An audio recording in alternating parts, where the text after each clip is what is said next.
start with the witness, and then we'll break after we have the witness, and you'll be able to go over jury instructions with the judge. Okay? Okay. All right. Do we have Mr. Elder? I think he just went to the restroom. Text me to hurry it up. As soon as I see him walk in on that camera, I'm ready to judge out. All Okay? right.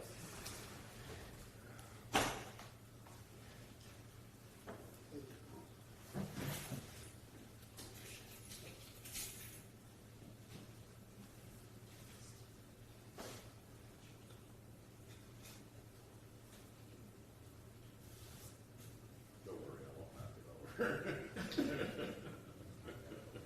And if I do, it's on me. Yeah.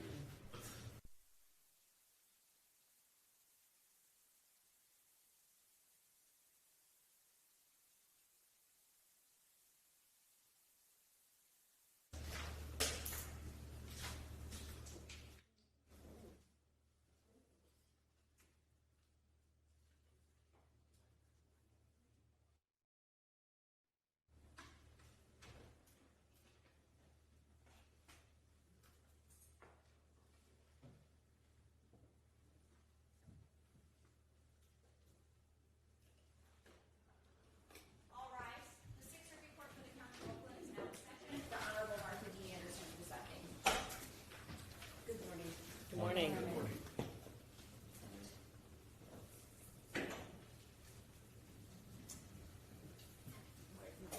My clerk is lining up the jury to bring them in this morning.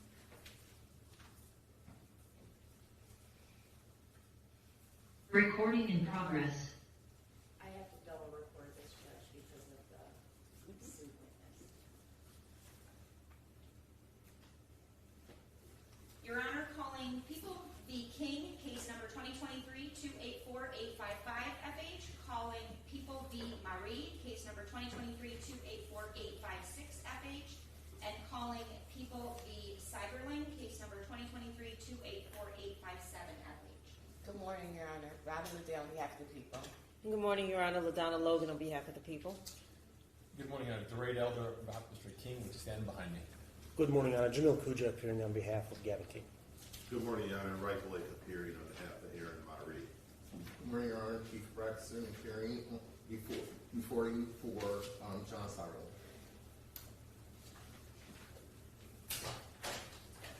All rise for the jury.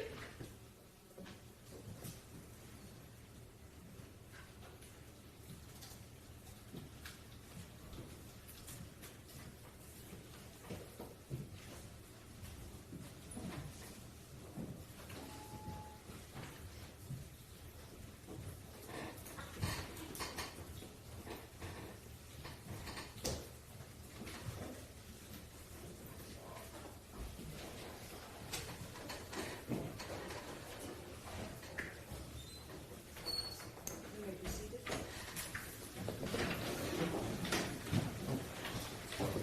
Good morning, ladies and gentlemen. We're ready to proceed this morning. So, call your next witness, please. Thank you, Your Honor. We call Mr. Charles Joe Key to testify, and he is appearing via Zoom. I am with. Thank you.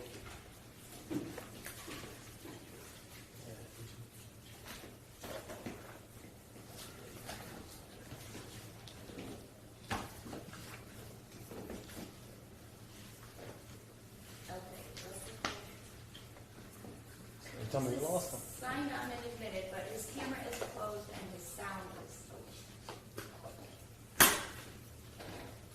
Hold on, I have him on my screen, but he's not on this screen. You just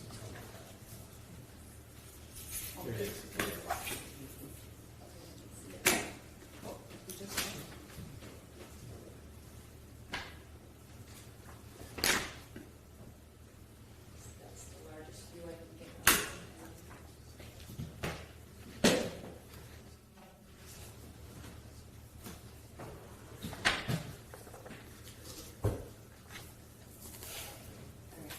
You can hear and see us, Mr. Key? Yes, ma'am. Okay, if you could please raise your right hand. Do you solemnly swear or affirm under the penalty of perjury that the testimony you're about to give before this court is the whole truth and nothing but the truth? I do. You may proceed. Thank you, Your Honor. Good morning, Mr. Key. Good morning. Could you explain to the jury your educational background and your general work history?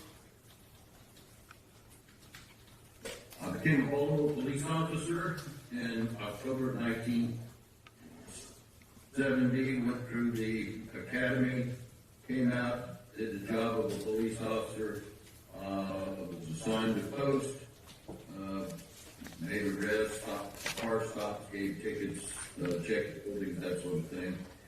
In 1972, I was selected as one of 27 officers out of the 3,310 police department to walk foot posts in high crime areas in an outreach to communities to try to get community organization in reducing the amount of crime. I stayed there for approximately 15 months and then was selected to go to the intelligence unit as the detective, where we investigated upper echelon level crime in the police department. We were not internal affairs. Our focus was on command staff and or outside influence, such as organized crime, corrupting the police department. I then So I'm going to stop. Can I interrupt you for just a second, Mr. Key? Could I just ask you one question about that? Are you saying you investigated fellow police officers at that time? Yes, sir. We investigated. In fact, during my time there, we put 20 Baltimore cops in jail. Thank you. Please continue.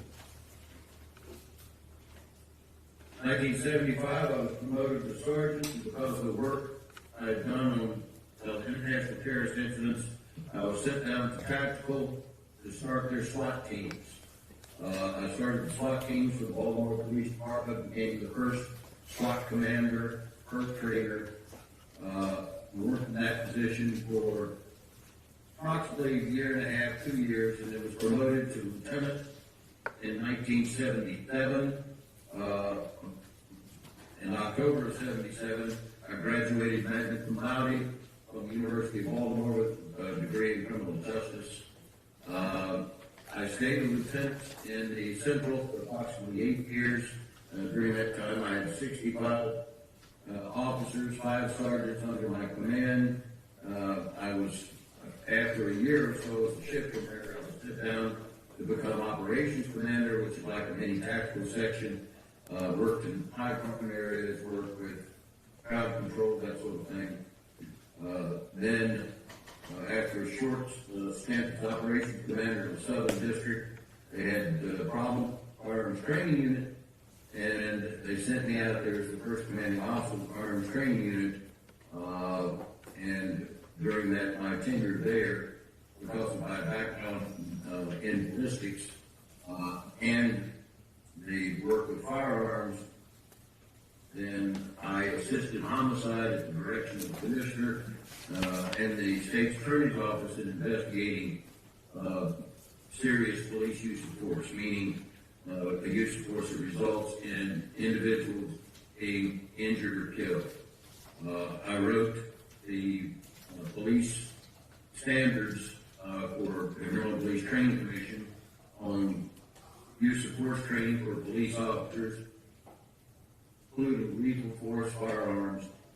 I also wrote the general purpose and guidelines for Baltimore Police Department. At the same time, served as a non-paid consultant. I was working as a member of the Baltimore Police Department with other agencies on the East Coast in designing their use of force training programs. Do you have any experience with private security training? Yes, sir. I wrote the security program for the Johns Hopkins Hospital. Their security requires the handcuffs, pepper spray, and the pods. I also wrote the security program, and including use of force and training for the Rouse Company. company was one of the largest of the recreational mall type. They had places all over the country, and including Inner Harbor in Baltimore. I wrote their security and set up their training program. We did the training program for their security officers.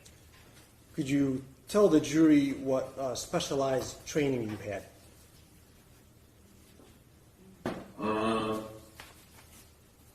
Every police officer in Maryland, actually in every state, has to undergo the recruit training level, and depends on, generally depends on what's being offered, but they're all last approximately 6 months. Then you're required to go to in-service training every year to catch up on if laws have changed or policies have changed, and or go over again issues that are important to police officers, like probable cause, reasonable suspicion, that sort of thing. In addition to that, when I went out to the firearms training unit, I became the sole instructor on the use of lethal force. As I said, I'd written the program. And my specific training in that involved the 2-week requirements from the Maryland Police Training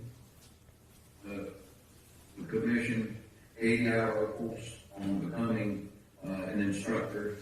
I had, because I was mid-level management, I also was required to go to in addition to the in-service, the management schools put on once a year by the Maryland Police Training Commission. I had training from Northwestern University in use of force from the Federal Bureau of Investigation, hostage negotiation, SWAT, also became the FBI Certified Defensive Skills Instructor. I've had various courses throughout. Of course, my degree, again, in criminal justice covers a very wide range of subjects that are involved in law enforcement. Do you have any experience in use of force? I was assigned to assist homicide in any use of force which resulted in serious injury. Homicide at the Internal Affairs Division and the State's Attorney's Office. As a supervisor, any officer that uses force, the supervisor has to write a report indicating what occurred during that. As a lieutenant, you're responsible then for each of the sections. As I said, I had 65 some odd officers and 5 sergeants. And then when I went out to training, I oversaw the entire use of force training program and put together their defensive skills training program. What certifications have you had as an expert in police use of force? Certifications were certified by the Maryland Police Training Commission to teach the use of force subjects. Have you been qualified by any courts to testify as an expert in use of force? Yes, sir. In 110 courts, that includes circuit courts from around the country, and it also includes 20 some odd federal courts.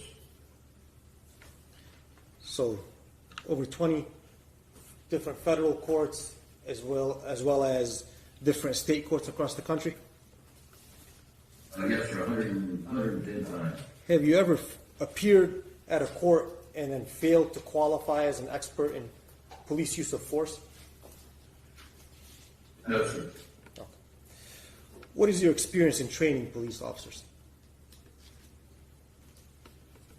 Other than what I mentioned, I was a sole trainer for 3,000 some odd police officers, but in addition to that, I worked as an adjunct instructor for the University of Delaware and the University of South Carolina in teaching police agencies up and down the East Coast.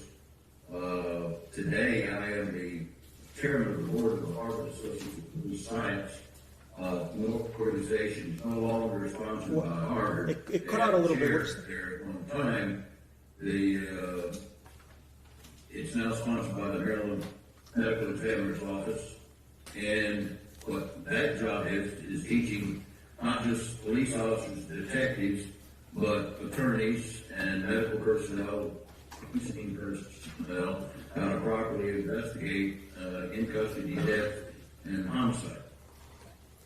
That's ongoing. We've been doing that for about 10 years. I was president of the organization for 2 years.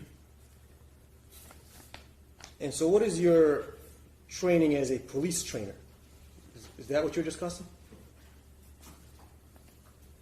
My training, in addition, of course, to my degree, is every individual who is a trainer in the state of Maryland has to be trained at whatever level they are trained. In my case, you start out as an instructor, so you have an 80-hour course as an instructor.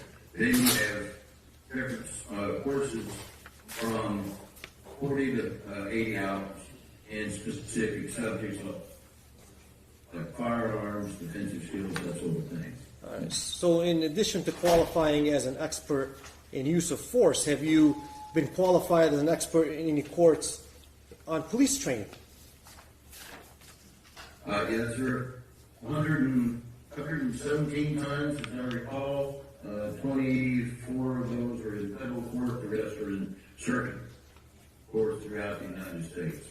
Have you ever failed to qualify as an expert in police training?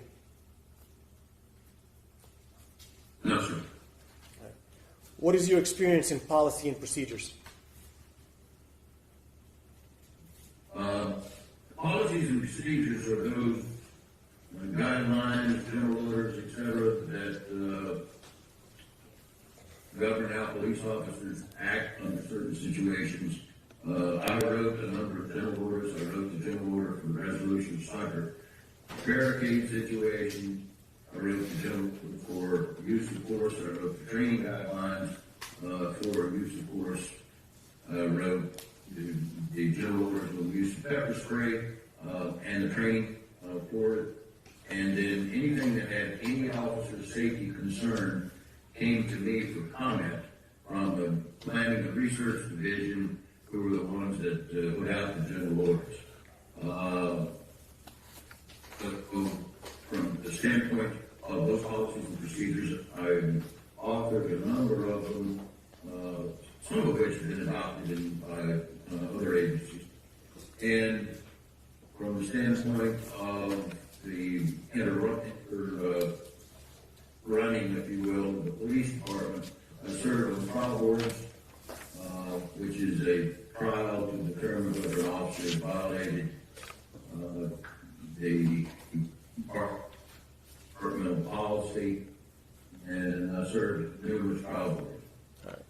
Do you have any certifications as an expert in police policies and procedures? As an expert, qualified in 120 some odd courts, 26 or so federal. The rest are circuit courts throughout the country. Have you ever failed to qualify as an expert in police policies and procedures when offered as an expert? No, sir. Now, what is your experience in defensive skills? 65 years of martial arts. I started out at boxing at 10 years old in golden gloves, and have taken judo for a number of years. The Krav Maga, the Israeli defense, Ishiru Karate. I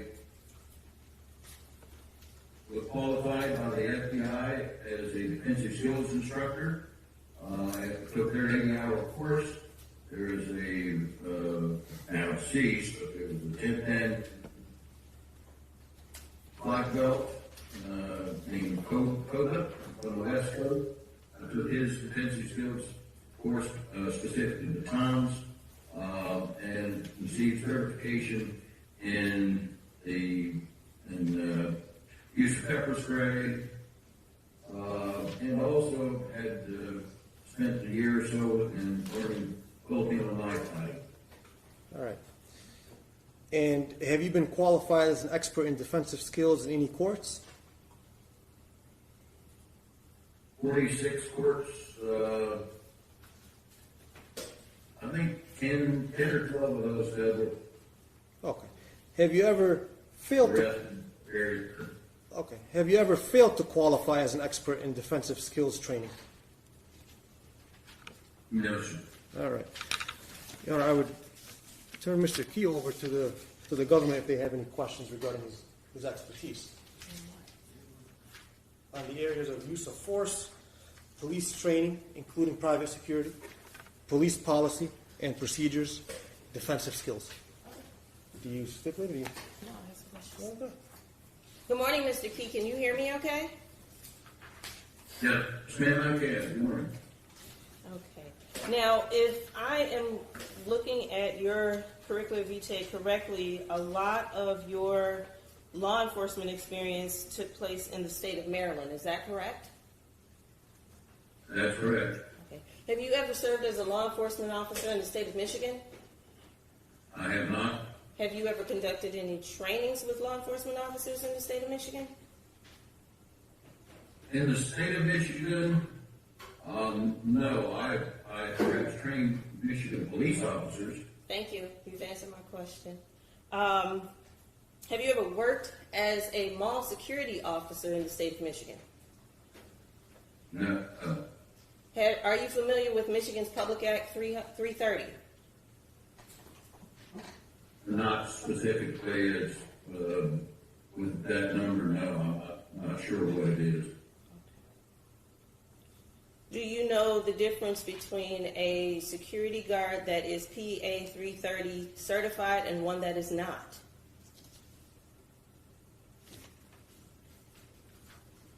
Not given that specific reference. No. Okay. Your Honor, I would object to this witness being an expert in this case. He may have a lot of expertise, but as it relates to this case and these defendants, he does not have the requisite expertise outside of general knowledge that is already known to our jurors. Your Honor, this man has testified across the country. He has written books on private security training in addition to police training. His opinion is relevant to the issues before this court and could aid the jury in making their decision. May I respond to that, Your He Honor? does not need to be an expert in a particular statute to be able to give opinions on the areas for which we are offering him as an expert. May I, Your Honor? Yes, you may respond. Well, first and foremost, as I stated, these defendants are not police officers, so his expertise in police officer use of force is not relevant. And as the court said in People v. Drossart, Drossart at 99 Michipill 66, a 1980 case, an expert is not supposed to give an opinion that invades the province of the jury. Specifically, it applies to an expert opinion that is being offered on a matter equally within the scope of a jury's common knowledge. We're talking about gross negligence here, which, as the court knows, the law defines as ordinary care. There is nothing that I heard in the in the witness's very lengthy expertise that would put him in a place to talk about ordinary care more than what the jury could define and discern for themselves. Judge, Yes. if you want to respond? Go ahead. Judge, he testified that he has literally written the use of force training for private security at Johns Hopkins University, as well as Rouse Corporation, which is one of the largest mall companies in the country. And so his opinion regarding the use of force by security officers at a mall is relevant. He does not need to be familiar with the specific statute within each state. I'm sure in the 117 or so courts he said he's testified in, he probably didn't read each state's particular law regarding security officers. They're likely all very similar. Thank you. At this time, based upon the witness's qualifications, the court will allow him to be qualified as an expert. Thank you. Thank you, Your Honor. And again, that would be in use of force, police training, including private security, police policy and procedures, and defensive skills. That's correct. Thank you, Judge. You may proceed. Thank you, Your Honor.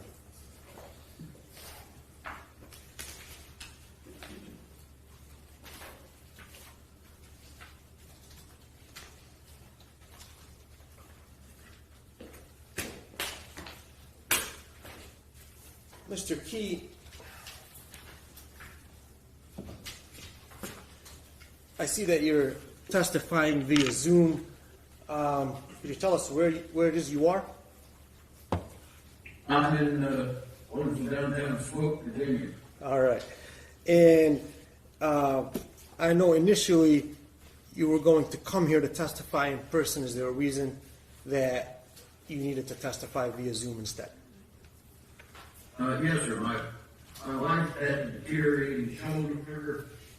Felt she had to have a complete shoulder replacement, reverse, they call it. And she can't do anything for herself, so I have to be available to take her to the doctor. She's now getting physical therapy.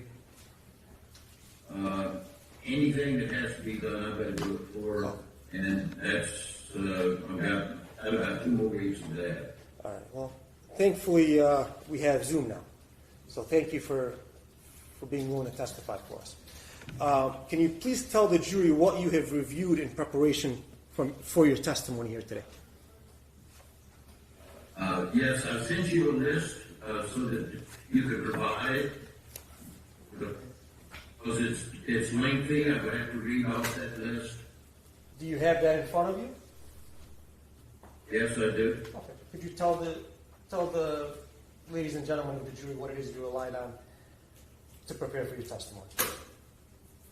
Okay, the Southfield Police Department case report, death investigation by Officer Hancock, handwritten memo from, I'm going to pronounce his name best I can, Labib and Sarah, and Southfield Police Department follow-up report, death investigation, Southfield Police Department follow-up report, death investigation by an Officer Rolando Riviera, statement from Northland Security Sergeant Gary Chapin, written statements from security officers Seiberling, Hamilton, King, Maree, and Hale.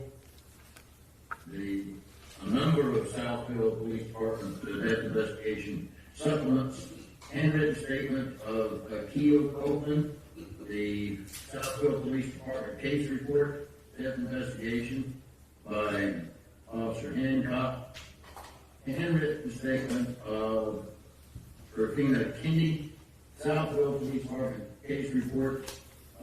It's another follow-up by Officer Hancock. Interview of Latikwa Kinney, handwritten statement of Latikwa Kinney, Southfield Police Department case report. Interview of Oy Monk, handwritten statement of Oy Monk. Southfield Police Department case report. Interview of Jasmine Monk, handwritten statement of Jasmine Monk. Southfield Police Department case report. Interview of Gary Dyson. The autopsy of Mr. McKenzie Cochran. Surveillance video on LA Diamonds, camera 4. Surveillance video of LA Diamonds, camera 5. Northland security video, cell phone videos, there were a number of them, 911 tape regarding the call that was made to the police, document entitled The Assistance of Customers, Visitors, Employees, document entitled Continuing Education Series, Handcuff Procedures, Instructor Representation Outline, the document, the Department of Justice about the effects of OC spray, that's oleoresin capsicum pepper spray, the U.S. Department of National Institute of Justice study on the effectiveness of pepper spray, and the discovery materials in this case provided by you, including the handcuffing lesson plan that was in effect at the time of this event, the U.S. Department of Justice pepper spray and effects suspect's ability to breathe, and again is the Department of Justice, and Northland training materials. Okay. Mr. Key, I'm going to ask you some questions regarding your opinions in this case. Will your answers to these questions that are asked be given to a reasonable degree of certainty in your fields of expertise? Yes, sir. I'm going to be asking you questions about how police are trained, and when I refer to police training, that may also include security officer training. Do you understand? Yes, sir. It sounds like you reviewed a long list of materials. When were you first contacted to review this incident? In the summer of 2014, Who contacted you? Mr. Paul Walton, he was the chief prosecutor, chief assistant prosecutor for the Oakland County Prosecutor's Office. All right. Is he someone you knew beforehand or not? No, sir, I'd never heard of him, didn't know him. Okay. And what did Mr. Walton, who's the chief assistant prosecutor for the Oakland County Prosecutor's Office, ask you to do back in 2014? He asked me to review the case, the materials, the videos, and provide an opinion as to the reasonableness or lack thereof of the security officer's actions in the attempt to control the doctrine. I want to ask you, did he at any point suggest to you which way he wanted you to rule? No, sir. All right. After you completed your analysis, did you write a report regarding your conclusions back in 2014? Yes, sir, I did. And what conclusions did you reach? Your Honor, may we approach? Yes? Yes.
Thank you, Judge.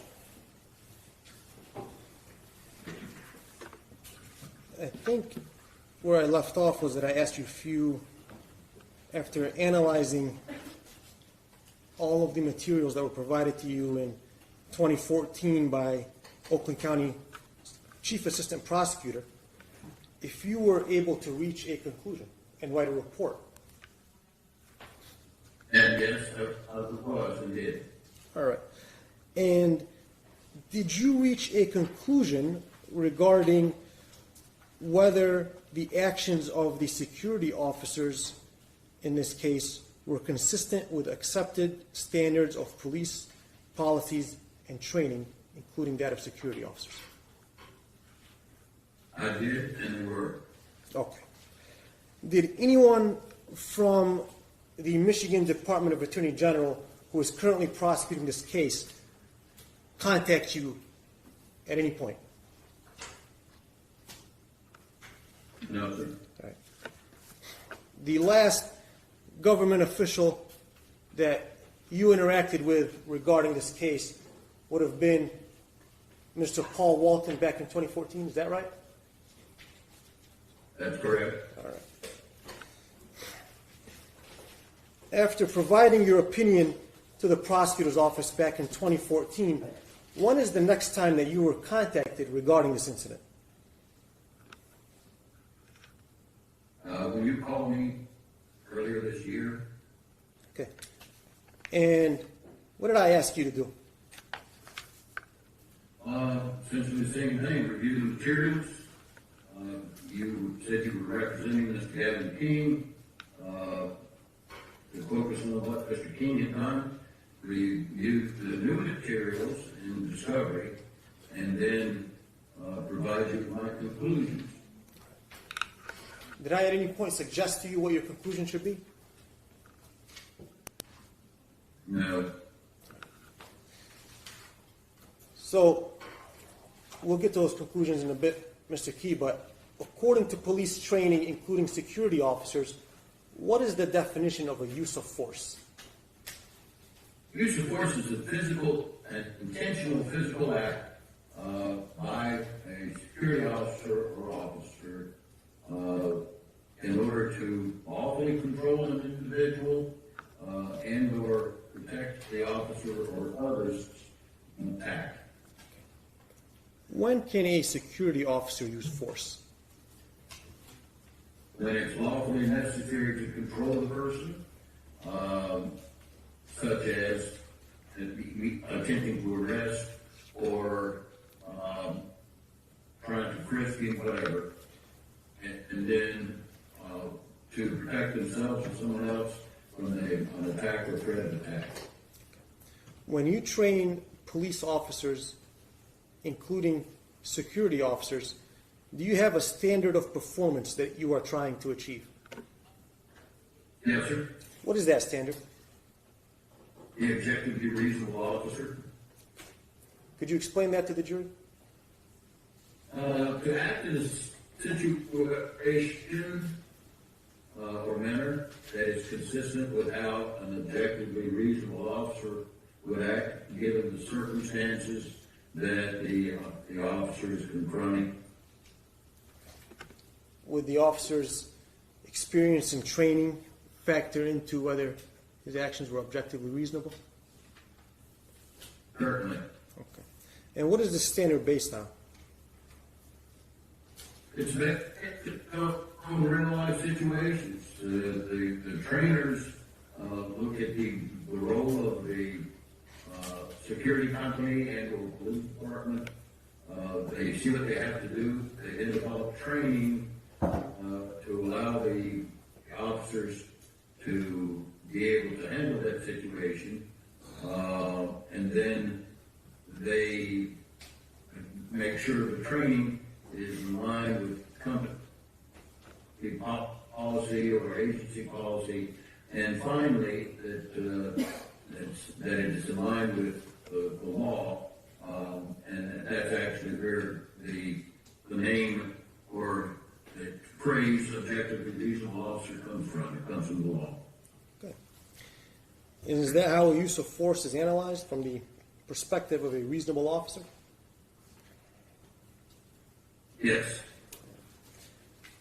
Are you familiar with a concept in police training called the force continuum? Yes, sir. Could you please explain to the ladies and gentlemen of the jury what that means? It's called several different things. The force continuum, model force, real force, etc. What it is a way of teaching police officers and security officers how much force, if any, is reasonable to overcome specific threats. And it goes from all the way at the bottom of it in when the individual is cooperative, of course, and the force continuum would say there's no force necessary. Then as it steps up and the person is not cooperative or not compliant, then there are methods that the officers are taught to be able to use in order to gain compliance.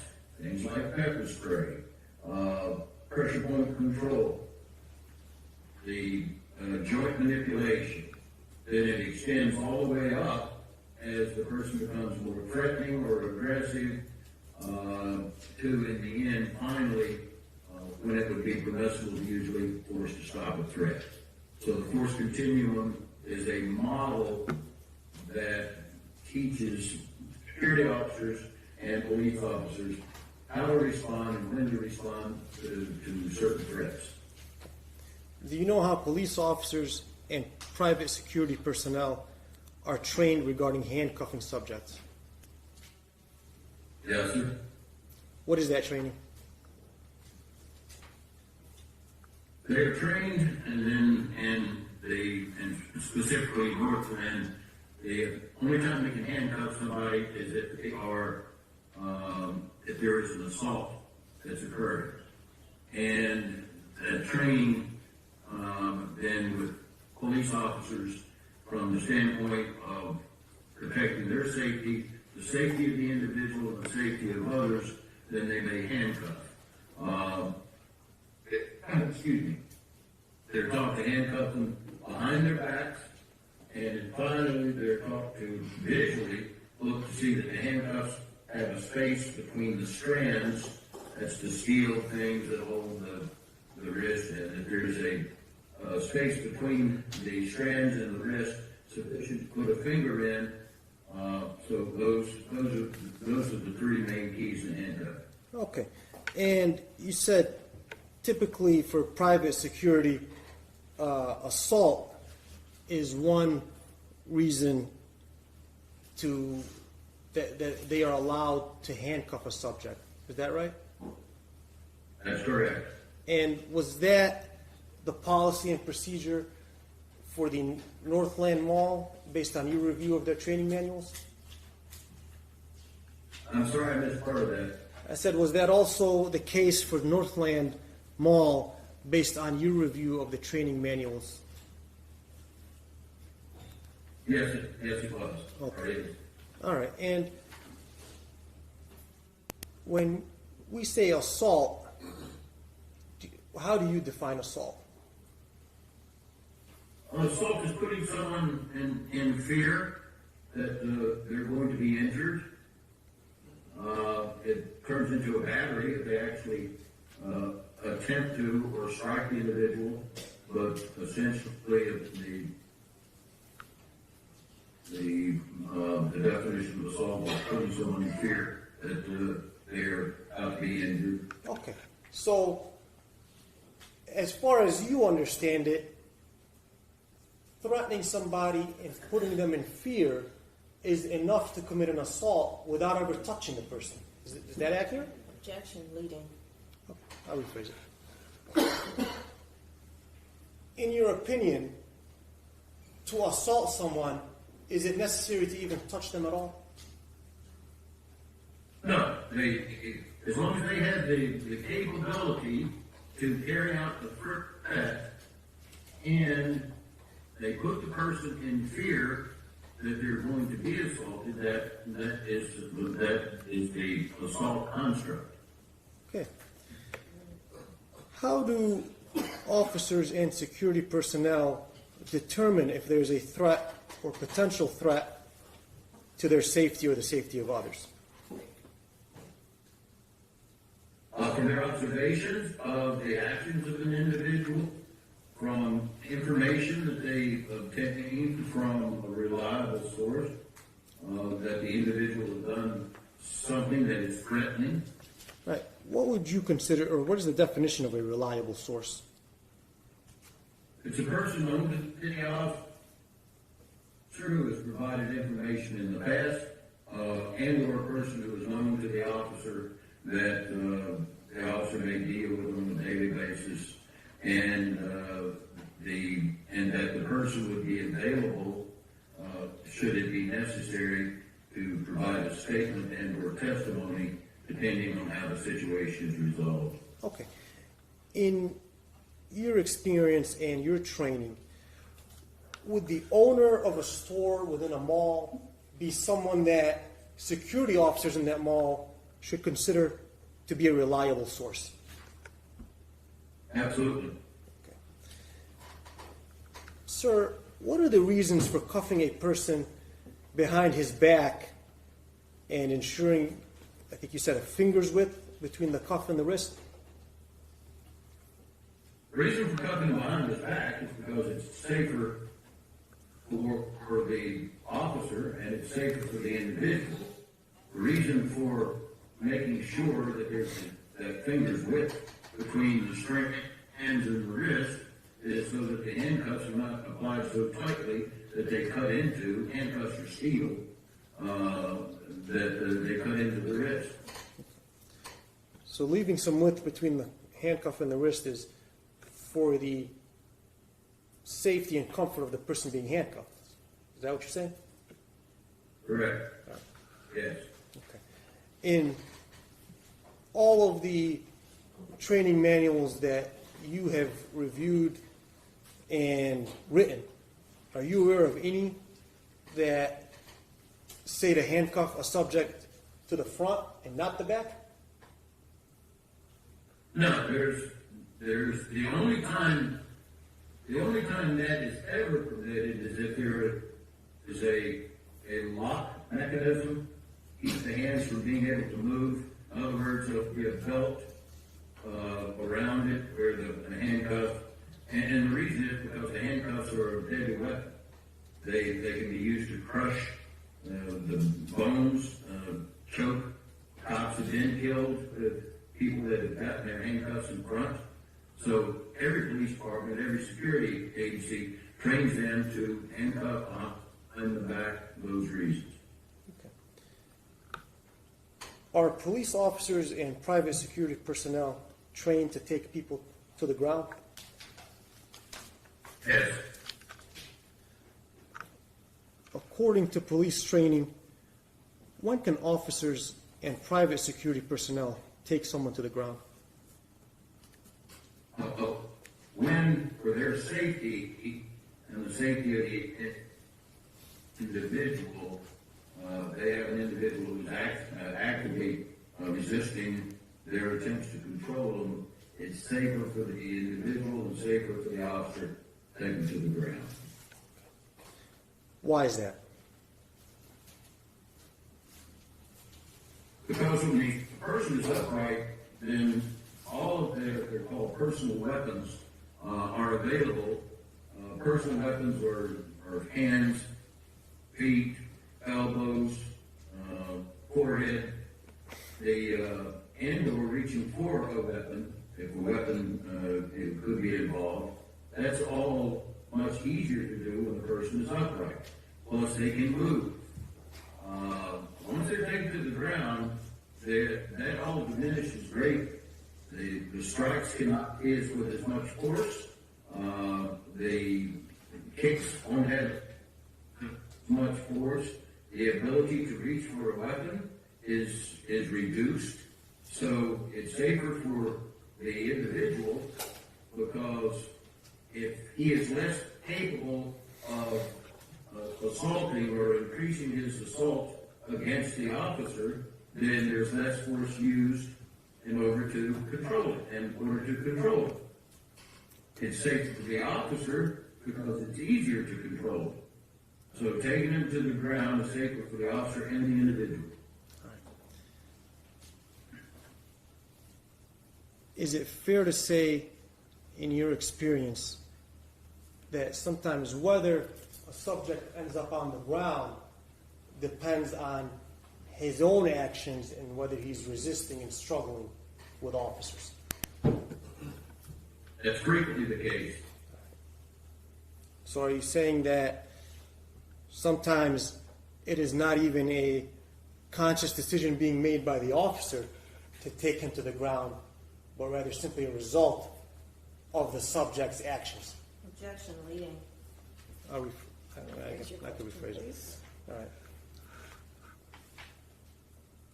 It's kind of a long one. It's taking a minute to think about.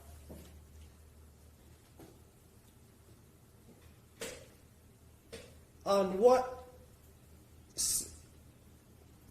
what different scenarios would it depend whether a individual being handcuffed is handcuffed while standing up or ends up on the ground for the handcuffs to be placed on him? The only way that the handcuffs can be placed behind a standing individual is if the standing individual is cooperating. He can move, twist, turn, kick. When he's on the ground, then it's easier to control him, putting him down on his face so that the hands can be brought behind his back. So if that answers your question, yes. I mean, you said the goal is almost always to handcuff the individual behind the back. Is that right? That's correct. Right. Is it possible to do that on the ground if he's laying on his back? No.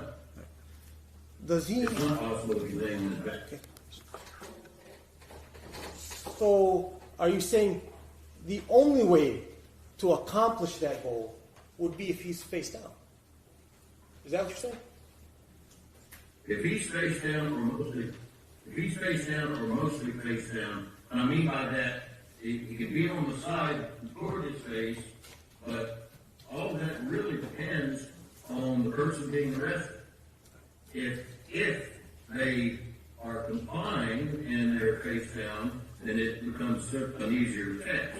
However, if you've got to force them, and because they are constantly resisting, fighting back, then you're going to have to put them down as much on their face as possible in order to manipulate the arms, or you can get them to handcuff them behind their back. And you said ideally, if they were cooperative, it would have been done with them standing up, and you wouldn't be on the ground anyway. Is that right? They wouldn't be, if they were cooperative, they wouldn't be on the ground. All right. Did you review some videos in this case? I think you said you did, right? Yes, sir. All right. When reviewing those videos, did you calculate how long Mr. Gaven King was involved in the effort to secure Mr. Cochran? I did. What was that time? Mr. King arrived 2 minutes and 36 seconds after Mr. Seiberling and Chapin had pepper sprayed and taken Mr. Cochran to the ground. The effort to control and handcuff Mr. Cochran took an additional 7 minutes and 9 seconds. Okay. So the amount of time that Mr. King was involved in this was 7 minutes and 9 seconds. Okay. I know you said just now that when Mr. Seiberling and Sergeant Chafin pepper sprayed Mr. Cochran and took him to the ground, did you see two individuals pepper spray him or just one, if you recall? No, I was talking about the two people that were arrested when he was pepper sprayed. It was Chapin that pepper sprayed him. Okay, I just wanted to be clear. So you said that Mr. King was present for a total of about 7 minutes and 9 seconds. That's correct, until the final cuff was put on Mr. Cochran at the 7 minutes and 9 seconds. Would it normally take that long to handcuff an individual if he's compliant? No, if he's compliant, it takes about 30 seconds, All right. if that. Would it take more than one security officer to handcuff an individual who is compliant? No, one officer can, if the person is compliant, one officer can handcuff him easily. Okay.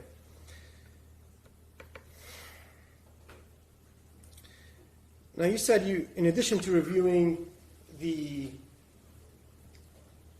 videos, you reviewed all of the material that was provided to you back in 2014, and you reviewed it again now. Can you tell the jury what actions you determined my client, Mr. King, took in those 7 minutes and 9 seconds? Your Honor, I'm going to object. It's either going to be from the video, which speaks for itself, or by hearsay. Well, Judge, he has given an expert opinion. I think the materials he relied on to form that opinion are admissible. Well, He can give that opinion. Sorry. It goes out the scope of what the judge limited his testimony to be, which is training.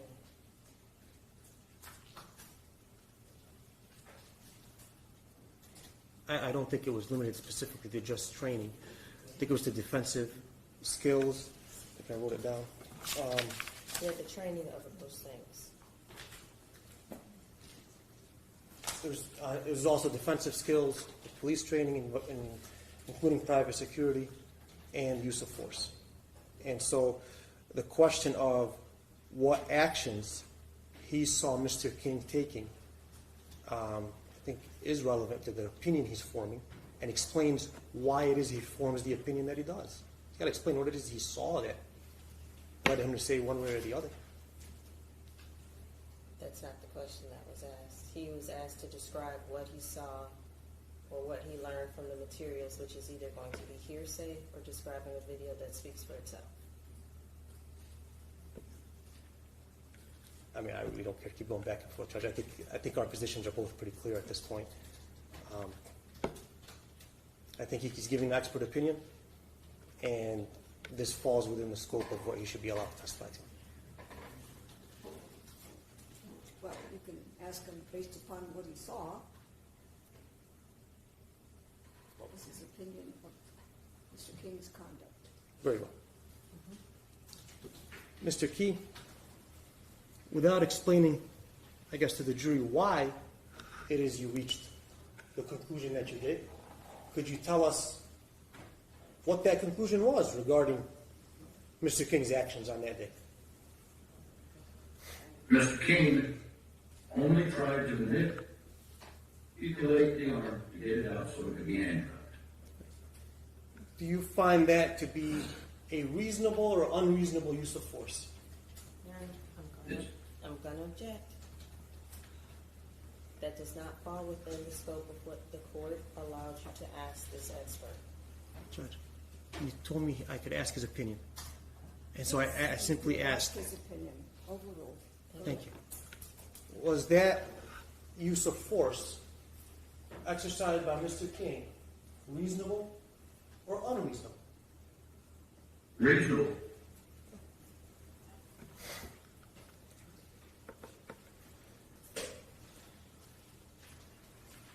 Did you ever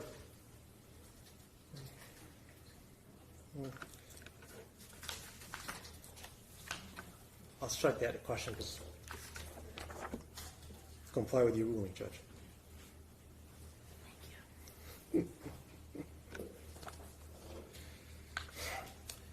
As a expert in use of force, in your opinion, did Mr. King ever use any force that would be considered lethal force in any of the police training you're familiar with across the country? He did not.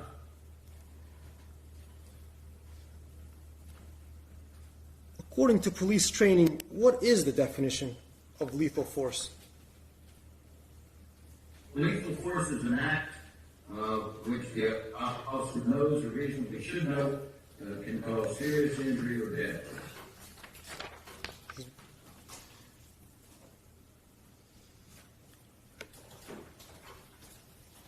And so just to be clear, you are saying that you do not believe Mr. King used any amount of force or took any action that would be considered lethal force in any police trainings you're familiar with across the country? Objection, pleading. I think I just kind of rephrased what he just said, Judge.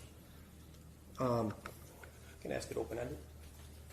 In all of the police training materials that you've written, that you've read for police departments and security agencies, private security agencies across this country, did you find that Mr. King took even one act that would qualify as lethal force in any of those books? He did not. The only thing he did is reach for Mr. Cochran's arm to handcuff him. And would reaching for an arm to handcuff be considered lethal force anywhere that you're familiar with? No, it would not.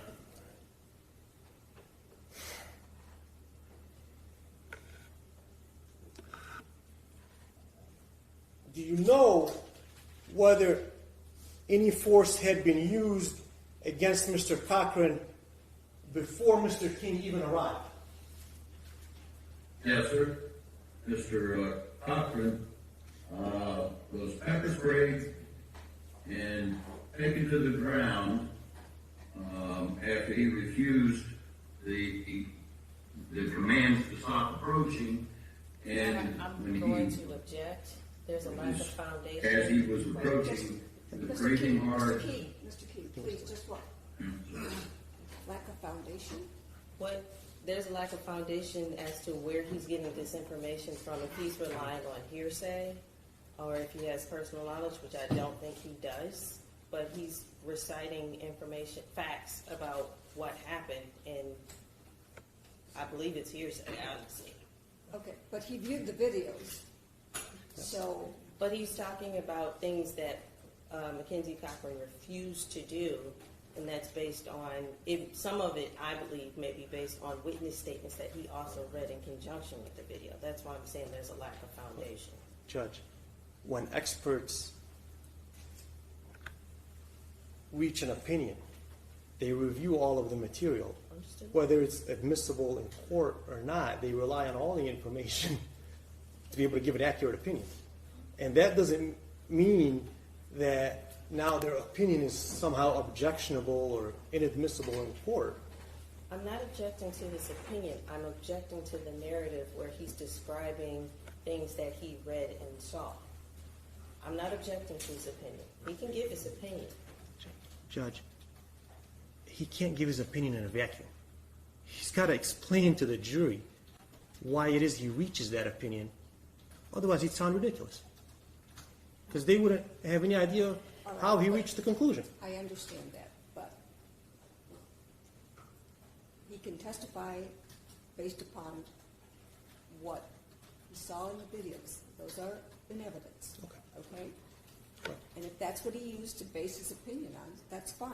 But, you know, there was no, I see what there you mean. was no audio, so Okay. he can't testify as to what he assumed was said at any point in time. So let's just Fair enough. clear. Fair enough. Okay. All right. Thank you. Mr. Key, did you understand the ruling by Judge Anderson? I did. Okay. I did. All right. So we're clear and there's no issues. I'm going to try to re-explain it to you as best as I can, okay? And I'm sure Judge Anderson will correct me if I'm restating it wrong. I understand you reviewed a ton of material, correct? Correct. All right. And some of that material was admitted as evidence here in court, and that would be the videos that you reviewed, as well as the training manuals, right? I don't know what it is, Okay. but All right. I'm assuming you're telling me. I'm going to list them for you. The videos, there was the training manuals, but it would not include any audio or written statements from individuals. Is that fair? That is fair. All right. So if you could limit the answers to being based on what I just stated, video without audio, and training manuals. I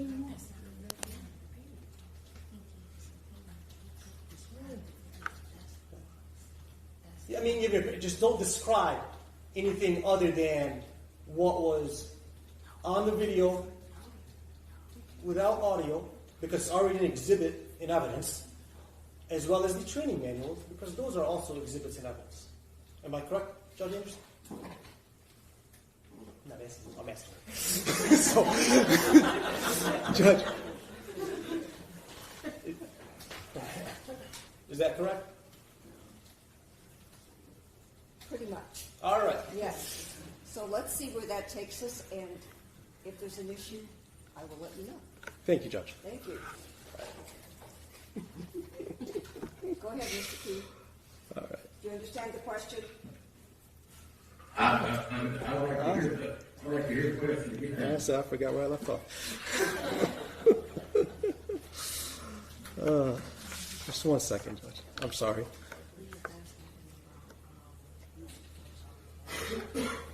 You said, we're talking about before Gaven King arrived, if you had observed any use of force being conducted on Mackenzie Cochran. Do you remember any amount of force being used on him before Gaven King even arrives on the scene? Yes, as he was approaching, in the video, as he was approaching,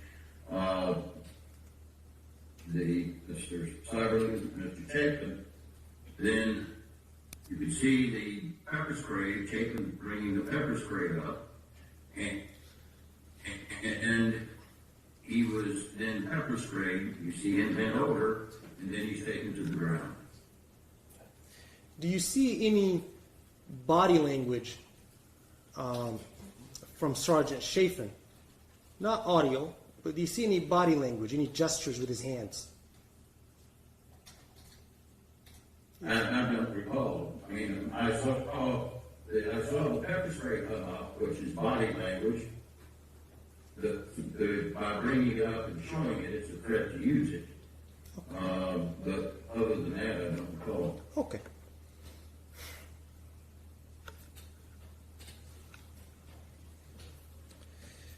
Now, given the information that you have, do you have an opinion to a reasonable degree of professional certainty in your fields of expertise as to whether the actions of Mr. King were consistent with accepted standards of police practices, policies, and training, including that for private security officers? I do. What is that opinion? They were what? They were consistent with accepted standards of police training. They were reasonable under the circumstances. All right. In order to make That they were confronted. Okay. In order to make the bases of that opinion clear to the jury without getting into all the material that we reviewed, I'm going to present you with a hypothetical scenario, if that's all right. And then if I could just ask you to give me an opinion on each of those scenarios. Is that fair? Yes, sir. All right. A store owner in a mall calls for security and indicates that he needs assistance, that a person at his counter is making him nervous, and reported that he heard the person say, "I want to kill someone." That the subject is wearing a large jacket. The store owner cannot see what's inside of it or what he has in his pockets. And the store owner says, "I will shoot him if security doesn't get here to help me." What is your opinion regarding that hypothetical? Very dangerous circumstance coming from a reliable source, and given the number of mall shootings that have occurred, both before and since then, it is something that security is going to have to act on promptly, quickly. You've got a threat of a weapon being there. The store owner's comment that he was shooting, so for the protection of the individual and the protection of other people, security is going to have to act and respond immediately. Okay. Now, if I add to this hypothetical that the individual that security officers find when they respond is over 6 feet tall and over 200 pounds, and he's standing at the counter, looks at him, starts breathing very hard, would those facts be material to your opinion? Yes, sir. A person that large can cause severe damage with or without a weapon. The information that there could have been a weapon there, or there was a weapon there that the store keeper had. So because of that, the security officers are going to have to take control of this individual for his safety and the safety of themselves and the safety of other people in the mall. And when you say other people, would that mean employees and just customers, patrons of the mall? Yes, patrons and employees. As well as fellow security officers. Is that right? Yes, sir. I said that. Okay. With security, with other people in the mall and the subject himself. Okay. What, if any, is the significance to your analysis that he was breathing hard? Given the information that they had from your hypothetical that said that he was going to kill someone, that would be interpreted as being an aggressive, very aggressive and angry response. How about if he had his fists clenched? Would that affect you? That adds to it. You've got somebody breathing hard with fists clenched would be reasonably perceived as setting up and beginning an attack, particularly based off of the information where he said he was going to kill someone. Do officers need to wait until they are struck, punched, before they can take action to defend themselves? No, sir. If they had to wait, then the likelihood is they wouldn't be able to take action to defend themselves or someone else. They had to act based on their observations, based on their knowledge. You said you're also... Prior to the person drawing the gun, prior to the guy assaulting them. Okay. You said you've been qualified as an expert also in general defensive skills. Is that right? Yes, sir. All right. Would even a normal citizen, not a police officer or private security officer, but just a normal, everyday person walking down the street, let's say a lawyer like me, would he have to wait until such an individual strikes him before he's able to take any action to defend himself? No, sir. All right. And No, sir, for the same reason. if quick until you're struck, you may not be able to respond at all. Now, would any of these facts that I gave you in this hypothetical of the individual breathing heavy and having said he wants to kill someone and staring and clenching his fists, couldn't that possibly indicate that he could have mental health issues? Well, it could.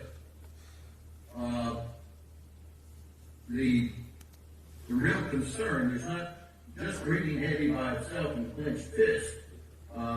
Is not by itself indicative of a person that has mental issues.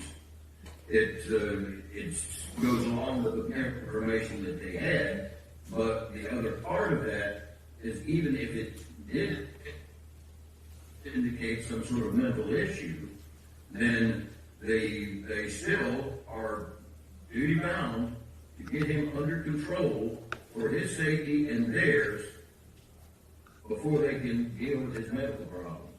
Okay. If someone is shot at a mall, do you think his family's going to care whether the shooter had mental health issues or not? Objection, Your Honor. Relevance. I can rephrase it in a more accurate way to his opinion, Judge.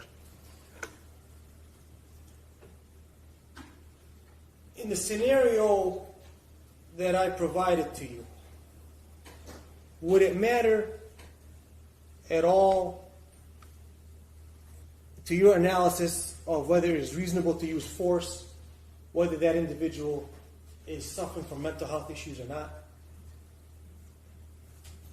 No, it would not. Why not?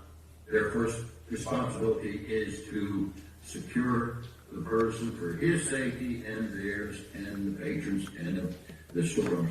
Okay. Now, as part of your job in your training of police officers across the country, you look at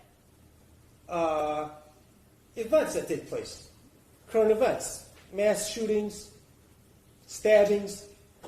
Do you keep up with these things? Yes, sir. I have both been hired to do so as a consultant, and I've also been approached many times by various news media to comment on them. Okay. And would it be fair to say that sometimes these sorts of things are committed by someone with mental health issues? Is that fair? You broke up a little. I'm sorry. I said, let me get closer to the microphone for you. Would it be fair to say that sometimes mass shootings, stabbings, or other incidents of violence in public places are committed by individuals with mental health issues? Objection, Your That Honor. has occurred, Relevance. yes. It goes to the hypothetical that I'm getting at, Judge. If the whole thing they've been arguing is, well, this is somebody with mental health issues, and the opinion that he's giving is that when they do their analysis of whether the use of force is reasonable, it does not make a difference beforehand, before the individual is under control, whether he has mental health issues or not. That was not And the I'm- question. I'm sorry. I'm sorry. I thought you were done. My apologies. That's not, no, go ahead. What's that? Yeah, that was not the question that was asked. And one, we haven't argued anything because we're still in the evidence presenting process. But whether or not mass shootings across the country occur with someone with or without mental health issues is not relevant and goes outside the scope of what this witness's expertise is supposed to be. No, it does not, Judge. His expertise is whether, the question I'm asking regarding his expertise are whether the use of force is justified or not. And so the question specifically is whether an individual's mental health status, known or unknown, affects the conclusion that he would reach on whether or not the use of force is reasonable. That's not the question that I objected to. It's not. I'll let you ask that question. All right. Yes, that's what I was getting to in my head. Did you hear what we discussed? All right, I'll repeat it. All right, I'll repeat it. When analyzing whether use of force is reasonable, does it, if all other things are the same, individual said he wants to kill somebody, he is breathing heavy, his fists are clenched, comes towards someone when told not to multiple times, should officers stop and try to assess his mental health situation before trying to protect themselves? They absolutely cannot. No, they should not. Okay. Would it be reasonable to try to do so, in your opinion? It would not be reasonable. Their responsibility is to ensure that the man is controlled, that he cannot get to a gun, that he is not going to hurt somebody, given his size, that's possible, that he may have some other weapon. All of that has got to be determined before they start trying to talk or think about his medical condition. Okay.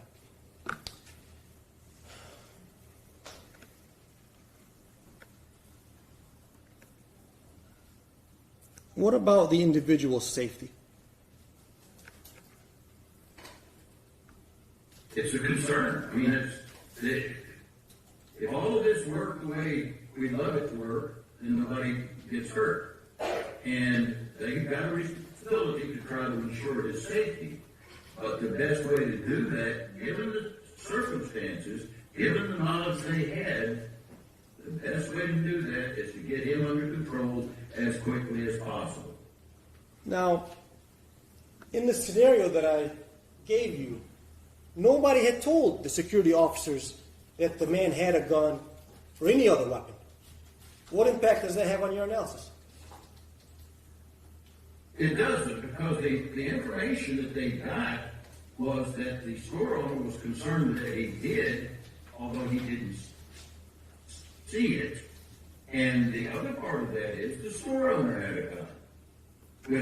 With an individual who is resisting aggressively, if the person gets away, then he got access to other weapons, and we know that there is a gun close by because the store owner said he was going to shoot him. Should officers wait to see whether or not the individual has a weapon before taking action? They can't. If they have to wait to see the weapon, by the time they see it, somebody is going to be dead.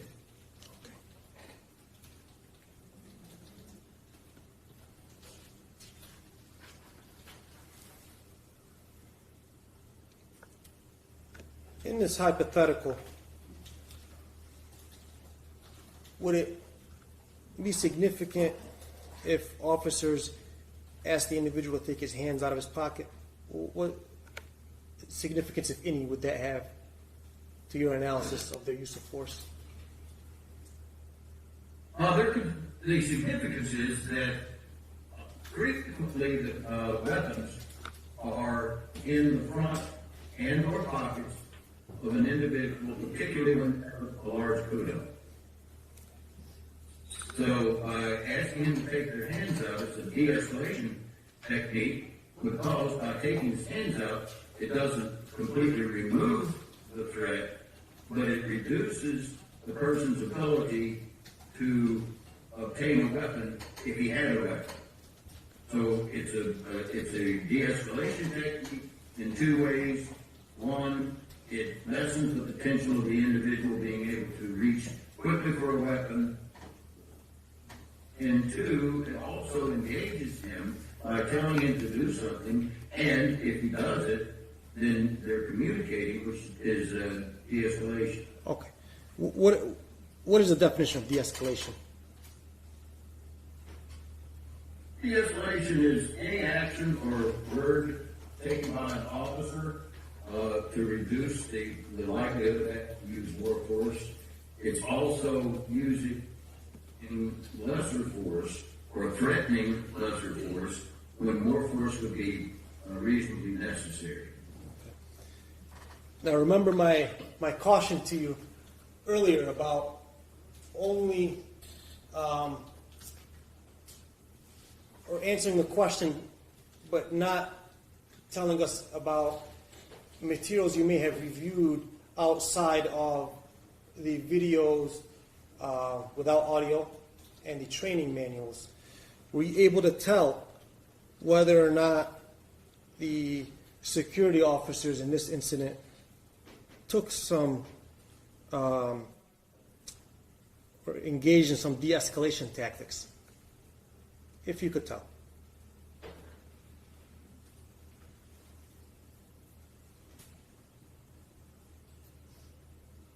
Strictly from viewing the videos, because I didn't, well, the phone videos, I don't know if they're in. The phone videos They are. had sound because I heard the handcuffs clicking. But from viewing the videos, the fact that they kept trying to get in his hands to handcuff him, the way that they were trying to control him on the ground, considering the threat that they had, which was he's potentially armed and so he's going to kill someone, using those tactics is a de-escalation because this guy presented a serious threat from the information they had. So, yes, it's de-escalation because all they're trying to do is handcuff him. They don't use any other force other than the initial pepper spray. And so, in your opinion, would they have been justified in using even more force than you observed being used in this case? Yes, sir.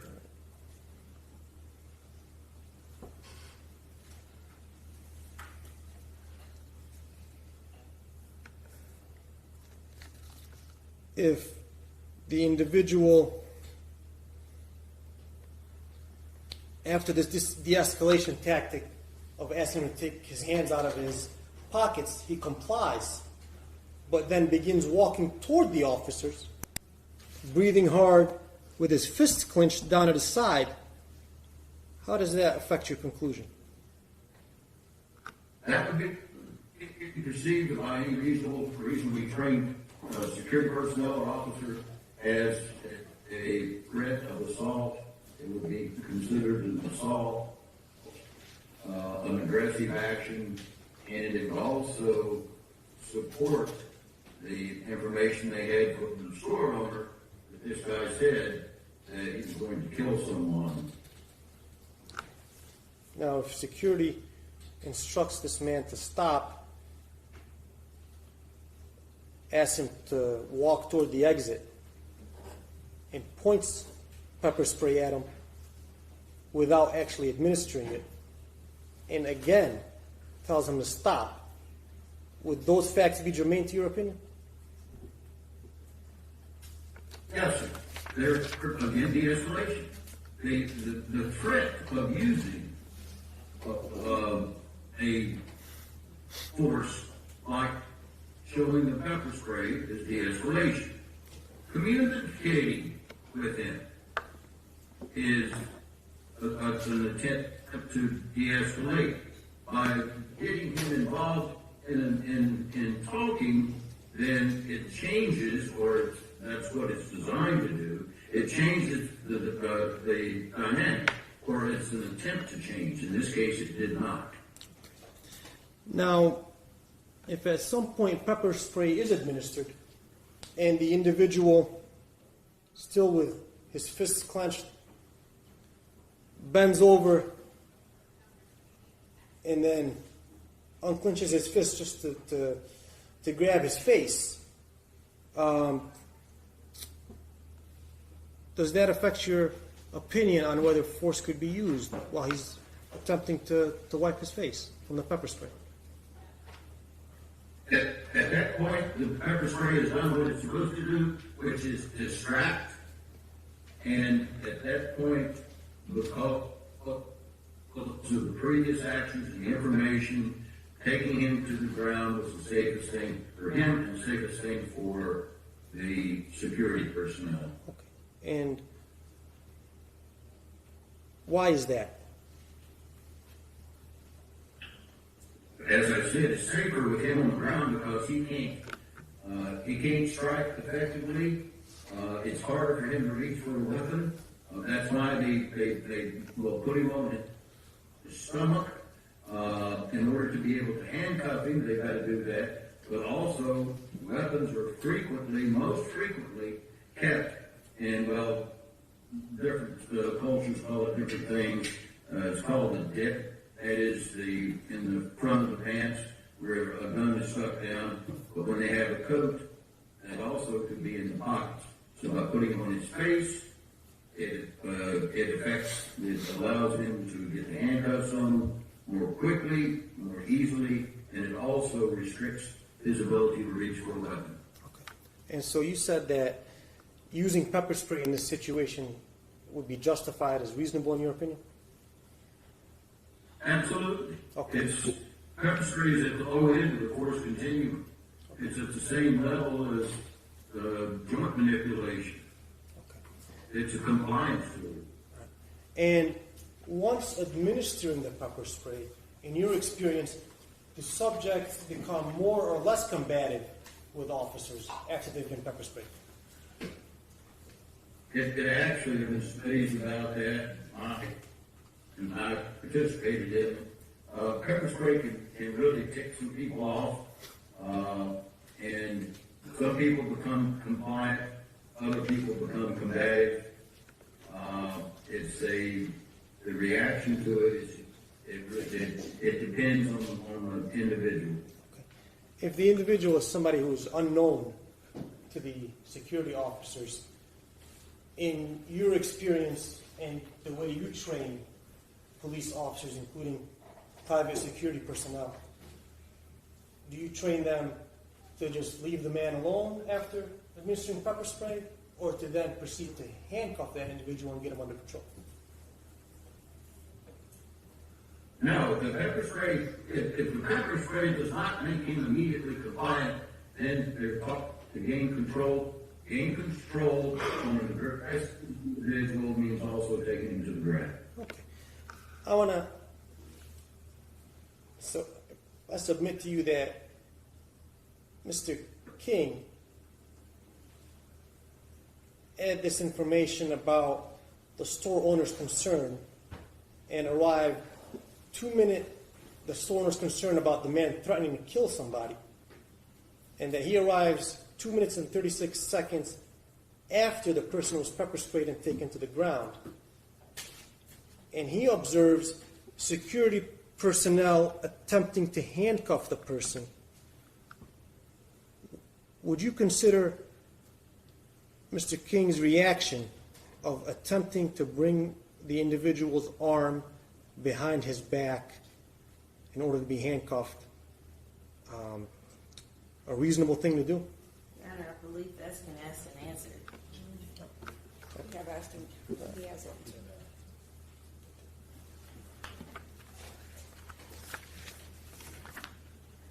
In your opinion, if a security officer comes upon another security officer who is on the ground struggling to restrain an individual, what do you train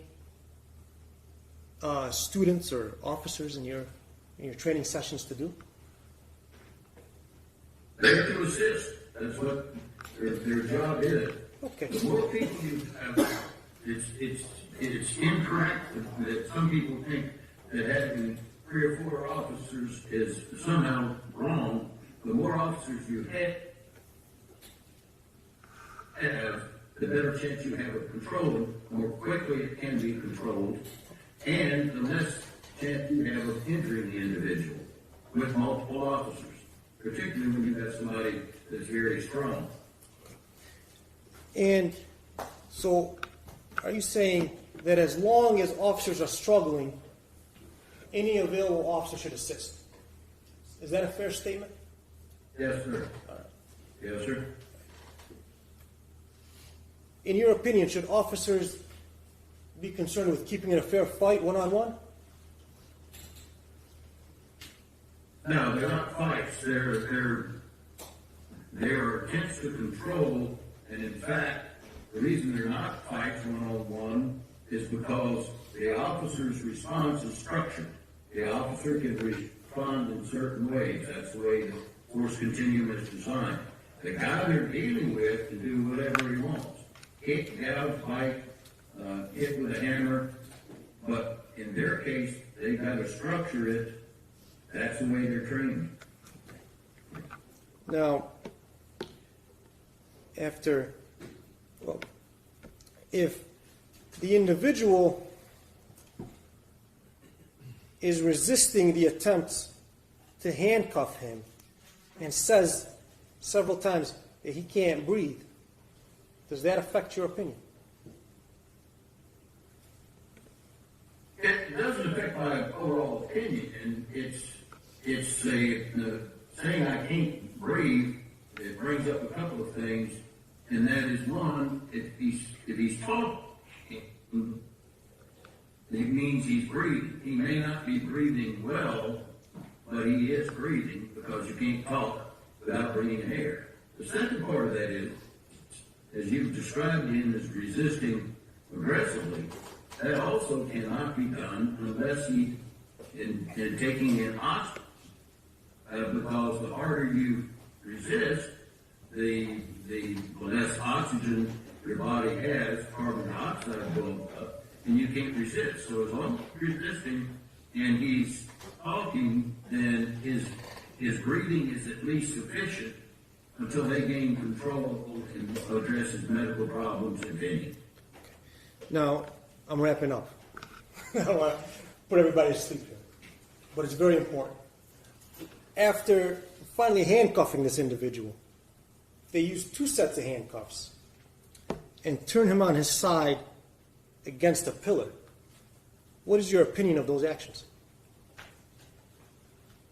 The appropriate technique for allowing someone to breathe that you've been struggling with is to turn on the side. Making it back against the pillar, depending on how his chest was positioned, is also an attempt to allow him to breathe. How about giving him water? And giving him water is, that's, if you're talking about spraying it on his face. No, giving him water to drink. Giving him a cup of water to drink. You broke up. I still didn't hear you. I said giving him water to drink, not, I'm sorry if it cut up, not spraying it in his face. Giving him a cup of water to drink. What do you think of officers doing that after they have him under control?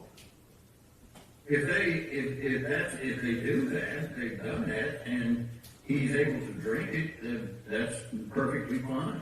Okay. They're trying to do something to make him more comfortable.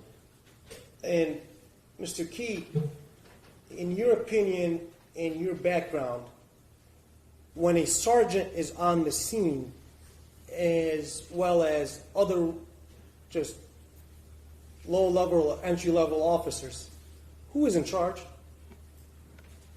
Sergeant is. All right. What do you train officers to do with respect to any commands or orders that may be issued by their sergeant? As long as they're legal, they're to follow them. Okay. Would instructing subordinate officers to grab someone's arm or place handcuffs on his arm be a lawful order in your opinion, or an unlawful order that they should disobey?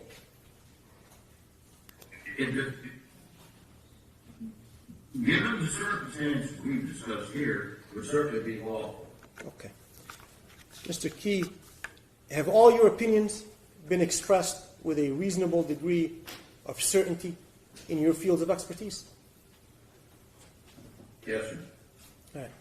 back in 2014, did you author a 22-page report upon conclusion of your review of the materials provided to you by the Chief Assistant Oakland County Prosecutor? I did. All right. And that was dated August 20th of 2014. Northland Mall Security Incident Expert Report, addressed to Mr. Walton. Is that your report? Yes, sir. Your name at the top, Charles J. Key, Senior Consultant. Yes. Your Honor, I would move to admit Mr. Key's expert opinion that he prepared 22 pages back in 2014 upon request of the Chief Assistant Oakland County Prosecutor. Is there any objection?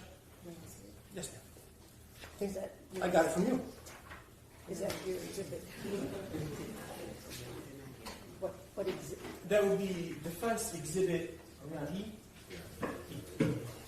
That's would be the next letter I would be using, so is that what it is? Yes. Your Honor, I would have to object to the admission of this document. It contains hearsay with no hearsay exceptions. There are statements that would violate the people's right of confrontation. There are opinions in that document itself that would invade the province of the jury, and so the people would would object to the admission of this document. The witness has been able to testify to his opinions without violating the hearsay, the people's right of confrontation, or the province of the jury, and I believe that's sufficient. May I briefly respond, Judge? And I will keep it brief. The right of confrontation is a constitutional right, and I'm sure the court is aware the Constitution provides rights to its citizens, not to its government. So these defendants have a right of confrontation, but the government does not. And so that is not a proper basis to object to entry of this man's 22-page report conducted soon after the incident we're all here to decide. With all due respect, Your Honor, pursuant to Crawford v. Washington and U.S. v. Davis, the people have a right of confrontation when you have testimonial statements within a document. I have a right to confront those witnesses who are not available, who are not here. Thank you. Thank you. He has testified based upon the report that he did back then and a more current review of the information. So the court will not admit that document. Thank you. Thank you, Judge. Mr. Key, thank you for your time. I hope your wife is getting better. I have no further questions for you. Okay. Thank you. We're not done yet, Mr. Keys. We have more people to ask you questions. Yes, ma'am. All right, thank you.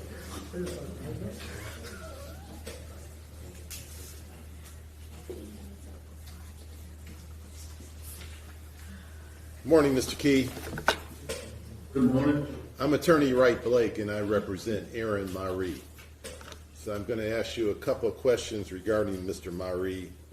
You've testified that you reviewed the video or videos pertaining to this case. Is that correct? Yes, sir. And you've testified to the initial interaction between the security officers and Mr. Cochran, correct? Yes, sir. And the initial interactions would have been Sergeant Chafin with the pepper spray and another individual, Mr. Seiberling, who was present subsequently after that, correct? Correct. Now, in your observation of the videos, did you ever see Mr. Maree pepper spray anyone? He did not. Did you see Mr. Maree take anyone down?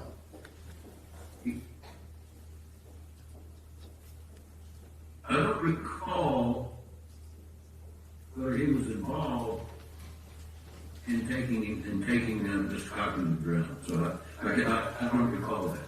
Would you agree with me that he was the last security guard to arrive to confront Mr. Cochran? Objection leading. Well, ask it as a question. Sir, isn't it true that Mr. Maree was the last individual to arrive? It is, and I'm sorry, Councilman, what I was doing is I was speaking with Seiberling, and you said you were representing Mr. Maree. Yes. Mr. Maree never took anybody to the ground. He was the last to arrive. And did you see him? If that answers your question. Yes, sir. And what actions did you see him take, if any? All I saw him do was attempt to assist in handcuffing. So that would have been the manipulation of one of the arms? That would be the manipulation of one of the arms along with perhaps Mr. King, but they were tugging on arms and you really couldn't tell from the video exactly who had what arm. Could you tell how, in terms of time, how long Mr. Maree's interaction with Mr. Cochran was? It was shorter because he was the last to arrive, but I don't know the exact time. You said you had some trouble discerning the individuals through the video because of the quality of it? You broke up, sir. I didn't hear what you said. Did you have trouble in your observations reviewing the video because of the quality of the video? To a certain degree, but I watched them dozens of times to try to get everything out. The quality wasn't that great, but you could tell what they were trying to do, such as Mr. Maree trying to get his arm out so he can handcuff. So, Mr. Key, did Mr. Maree, in your opinion, act in a reasonable and acceptable police standard or safety or security guard standard? Thank you, sir. Nothing further.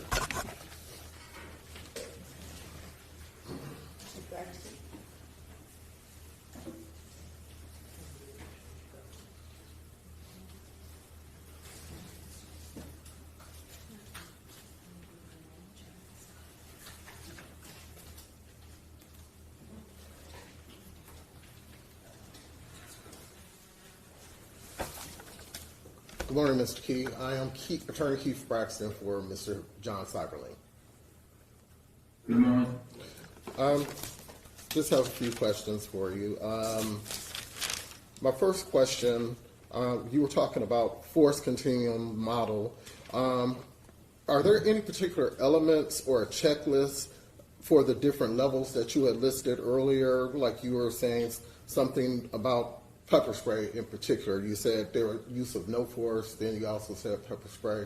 Are there any particular elements to those? Elements as to when you use it? Yeah, when to use pepper spray. Certainly, that's the way the model is set up. The amount of force on the one side starts at the low end, and by the way, they don't have to go step by step, but it will tell you that under certain circumstances you can use this amount of force. Pepper spray is at the low end, along with pain compliance techniques. Pain compliance techniques are you have nerves that are close to the surface that the officers are taught to be able to squeeze or push that causes a minor pain. Joint manipulation is what they were doing in trying to remove his arms out. And it also can be used like in a hammer lock or something like that where you can apply pain like that. Pepper spray is down at that level, and what you use that for is when you have a non-compliant individual, even a passively non-compliant individual, then you can use those types of low-level pain compliance techniques, including pepper spray. And so, going by what you just said, was Sergeant Chafin actions reasonable in pulling out the pepper spray? Your Honor, I'm going to object to the form of the question. It does not comply with the court's order as to what this witness can opine. he can opine as to whether or not the use of pepper spray was reasonable, but that's. Okay, that's what I asked. If it was reasonable. That's not the way I understood your question, but I will allow you to ask whether the sergeant's use of pepper spray was reasonable. Was the sergeant's use of pepper spray reasonable? Under these circumstances, absolutely. Also, based on your information and your opinion, my client, his use of force was at the time at the scene. Can you give me your opinion on his use of force? You broke up when you were telling me who your client was, so would you repeat that, please? On Mr. Seiberling's use of force, could you give me your opinion on Mr. Seiberling's use of force? His use of force was consistent with how they're trained. It was necessary to take an aggressive, assaultive individual to the ground. So, and then later to pin his legs down in order to keep him from being able to kick was also reasonable. Those are the two things that I recall that Mr. Seiberling did. Actually, you answered 3 of my questions in a row. I have no further questions. Go ahead.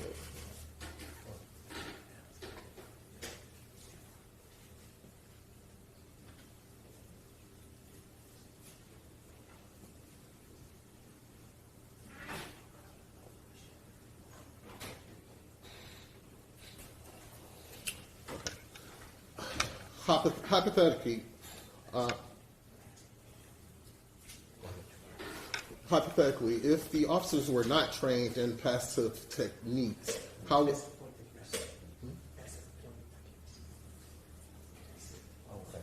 were not trained in passive point techniques, how would that affect the situation?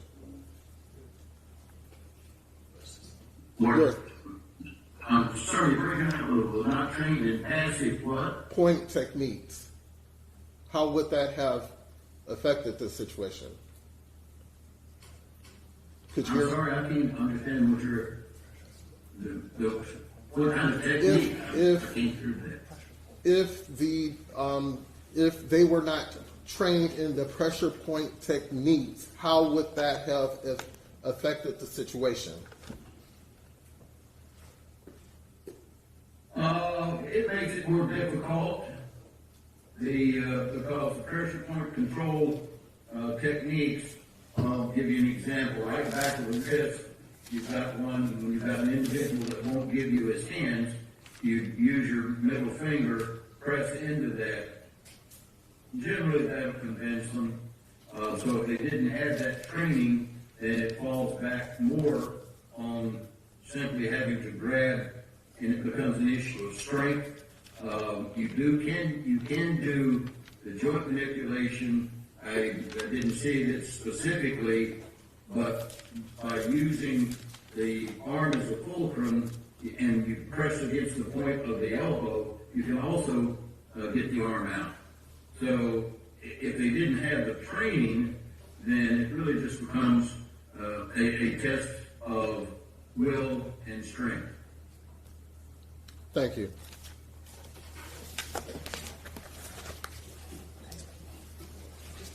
Ladies and gentlemen, would you like a brief recess before we have cross-examination by the Attorney General? Yes, okay. All rise for the jury.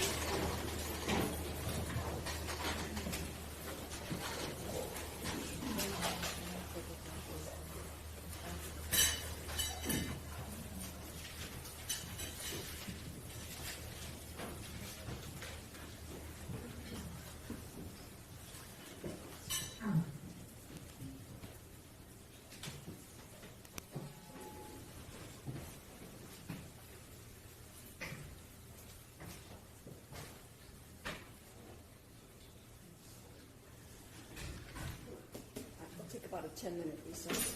Thank you. Thank you.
All rise.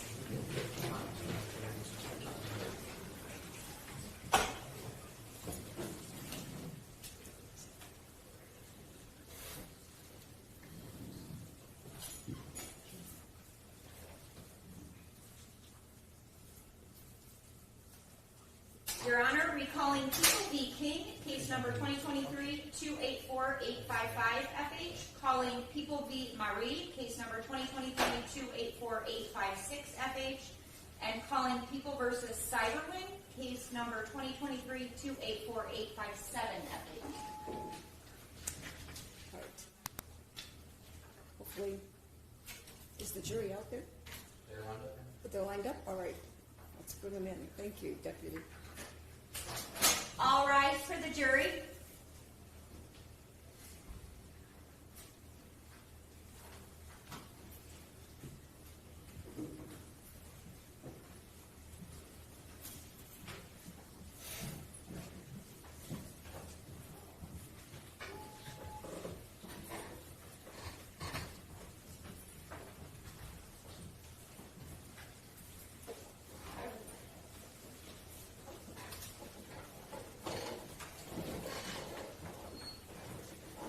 You may be seated. And they proceed slowly. Thank you. Mr. Key, can you hear me? Yes, ma'am. Okay, thank you. Now, you were asked several questions about the use of force continuum, and that use of force continuum applies to police officers, correct? It applies to anybody that has a role that might have use of force, whether it's called that or not, because you have to teach whoever that person might be under what circumstances they can use what force. And so the force continuum is just a general rule, but it applies across the board. If somebody can use force, such as in handcuffing, then the force continuum would apply. Okay. And when we're looking at a use of force, we're looking at the objectively reasonableness standard as far as what facts were known or maybe not known at the time, correct? Yes, ma'am. Well, the facts that were known at the time. Okay. And when a police officer uses force, they're doing that largely to protect themselves and protect citizens, correct? Well, that and control, there are two elements, and we're all fully permitted to control the actions of individuals in certain cases. It's the way I use the example, if you're going to a football game or whatever, and he says, get back on the curb and don't do that, then they can push you back on the curb. That's the use of force. That's control. The other is to protect themselves or protect others. So those two factors are, and they're allowed to use force. Okay. And even if you're allowed to use force in a circumstance to control an individual, you still have to keep in mind that individual's safety to the best of your ability, correct?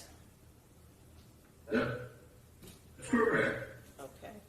And I believe you stated on direct that you had received the Northland Mall security manual regarding handcuffing procedures? I did. Okay. And did you see the portion regarding positional asphyxia? I did. And is it part of your training that, when a person is handcuffed face down, that you have to move them from that position to prevent the possibility of positional asphyxia? As soon as practicable, yes. And that's because positional asphyxia could lead to injury or death of the handcuffed person, correct? Over a period of time, I'm certain. Okay. Now, I asked you earlier about Public Act 330, and you said you were not familiar with that, correct? Correct. Are you aware that in the state of Michigan there are some security guards that may have police authority and there are some that do not? I'm aware of that, that's in every state, I just didn't know what it was called in Michigan. And are you aware that the Northland Mall security officers did not have police authority in January of 2014? I believe I'm aware of that, Okay. And were you aware that there was actually a Southland police office in the parking lot of Northland Mall? You mean Southfield? Southfield, sorry, Southfield.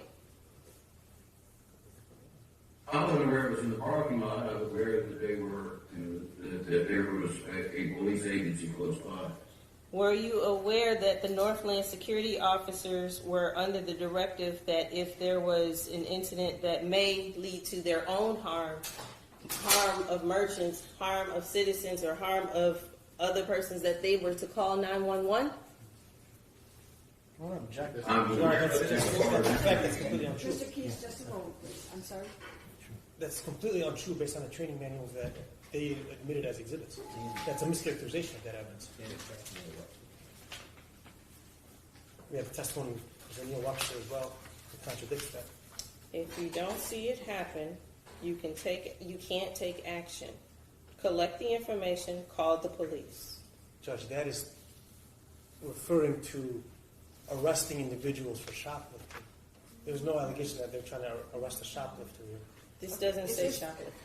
Counsel, Sorry. Is this from the training manual? Yes, this is from, and I'll tell you specifically which exhibit. This is from Exhibit 45, page 2.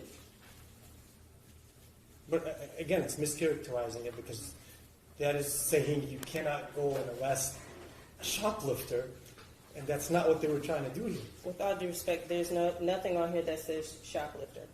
Judge, it talks about if you don't see it, you can't take action. They're not reacting, they're not taking action based on, you know, Thank you. thank you. You're going to have to ask it differently or ask another question. I will ask it differently. What's his name? Mr. Key, are you aware that the training manual that is marked as People's Exhibit 45 actually advises Northland Mall security officers that they are not police officers and they have no police authority? No, I actually am not aware, I don't know that I read that. I mean, I wouldn't dispute that it might say that, but Okay. I don't recall reading. Okay, well, would you wouldn't disbelieve me if I told you it's on page 2 of the legal powers and limitations section, would you? No, ma'am, I'm good, Okay, and on that same page in that same section, it advises that public safety officers do not, in most states, have any more arrest authority than a private citizen. Were you aware of that? I'm aware of that some security officers do not have the same authority to arrest as a police officer, and that would be stated that they're ordinary citizens and therefore have the authority to arrest Okay. under the auspices of being a citizen. Okay, and are you aware that the manual that are given to Northland Mall security officers says, if you did not see the event take place, you must collect as much information as possible and contact the police. And it says it right No, I there. understand it's there. I'm going to object to the way she's mischaracterizing it by cherry picking different parts of this 1,000-page manual they're giving that don't apply to this scenario. It's talking about an investigation. It's talking about the arrest of somebody who has done something in the mall like shoplifting, and that's a far cry from somebody threatening to kill people. With all due respect, I have not left page 2 of this document, and I am reading in sequential order, and I read the sentence exactly as it is written. I understand. You just don't know what comes before page 2 or anything else. Page 1. I understand that. What I'm saying is, as if there's any other references before page 2 that would delineate. Oh, it's part of the exhibit, but just for purposes of the record, page 1 is just identified as an introduction. It actually gets into I would call it the meat and potatoes where I'm from. It's under the public safety heading on page 2, and it basically delineates what they can and cannot do as a Northland Mall security officer. And I am reading it exactly as it is written, and I'm Well, leaving you know nothing what? out. You can ask him questions about what's in the manual. If he's aware of it, he can answer it. If he's not aware of it, he can say he's not aware of it. Let's move on. I believe that's what I did. Is that okay if I Yeah, re-ask yes, the question? yes. Thank you. I didn't mean move on to another question. I meant, let's Okay. get back to questioning the witness. Thank you. Mr. Key, do you remember the question, or do you need me to restate it? I would appreciate you stating it. Not a problem. Were you aware that in what is admitted as People's Exhibit 45 on page 2 of the Legal Powers and Limitations Manual given to Northland Mall security officers, that it states, if you did not see the event take place, you must collect as much information as possible and contact the police? I recall reading something like that, yes. Now, there's also sections in there that carve out circumstances where Northland Mall security officers are allowed to handcuff citizens within the mall. Were you aware of that? Yes, Okay, and did you read what has been marked and admitted as People's Exhibit 46, the handcuff procedures? yes. And I'm going to read you from page 18 of Exhibit 46. And I'm asking you if you are aware that this was in the manual. Once you have placed handcuffs on someone, you have assumed the legal and moral responsibility for protecting them from harm. Were you aware that was in the manual? Yes. Isn't that just common sense? Well, yes, I am, but you're training people, common sense needs to be emphasized at some point. And that's why they put it in writing, even though it should be common sense that when you handcuff someone, they have restricted mobility, right? That's correct. And that's why that same chapter, handcuffing, talks about positional asphyxiation, because it needs to be spelled out that sometimes someone face down might not be able to breathe like a normal person, correct?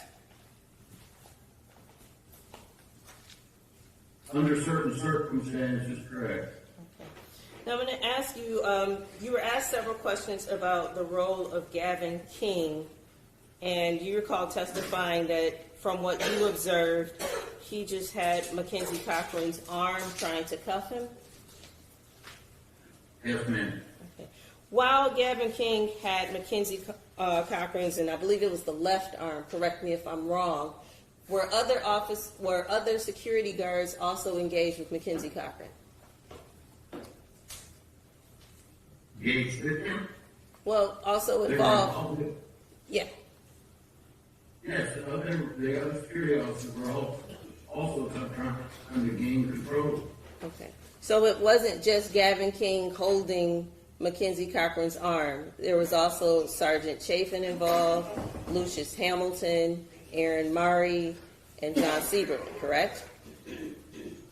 Correct. After Mr. Cochran is handcuffed,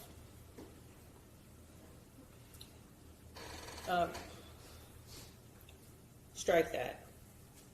When it comes to police officers handcuffing a person, if that person is in some sort of medical distress, do you train them on attempting or performing any life-saving measures? It depends on what the medical distress is. One, two, in most cases, the first thing they're supposed to do is call for medical assistance. Okay. Most police officers don't have advanced training in how to, depending again on what the injury is, be able to treat them. Okay. Now, in this case, you had the benefit of a video. Before Southfield Fire gets there, do you see anyone in that video performing CPR or attempting CPR on Mackenzie Cochran? not in the videos that I watched, no. And in the materials that you received, did you receive any information that John Seiberling, Aaron Maree, and Gaven King are all CPR certified? I believe I saw, in Mr. King's deposition, No object as to what, that's hearsay. the, Wait, Mr. Key.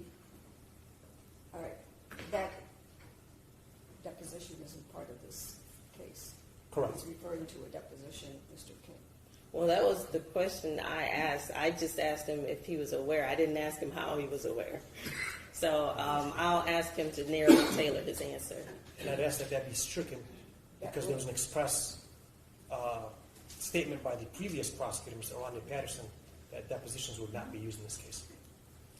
I did not elicit that. No, I understand. That's why I'm asking it be stricken. Yes, that will be stricken. Yeah. Just listen to the question, please, Mr. Key, and just answer the question as posed. Thank you. Yeah. If possible, if you can answer yes or no without elaborating, that might help us get through this, if that's okay, Mr. Key. Okay? I thought your question was as to whether they've been trained in CPR. I asked if you were aware that they were trained. He would only be aware by hearsay, Judge. I am aware.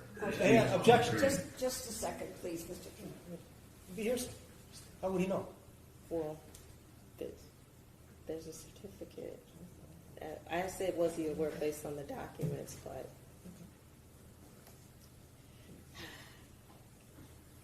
Based on the I'll rephrase. Based on the information that you received and reviewed regarding John Seiberling, Gaven King, and Aaron Maree, and the trainings that you provide, would after Mr. Mackenzie Cochran was handcuffed and unresponsive, would that have been an appropriate situation to attempt CPR?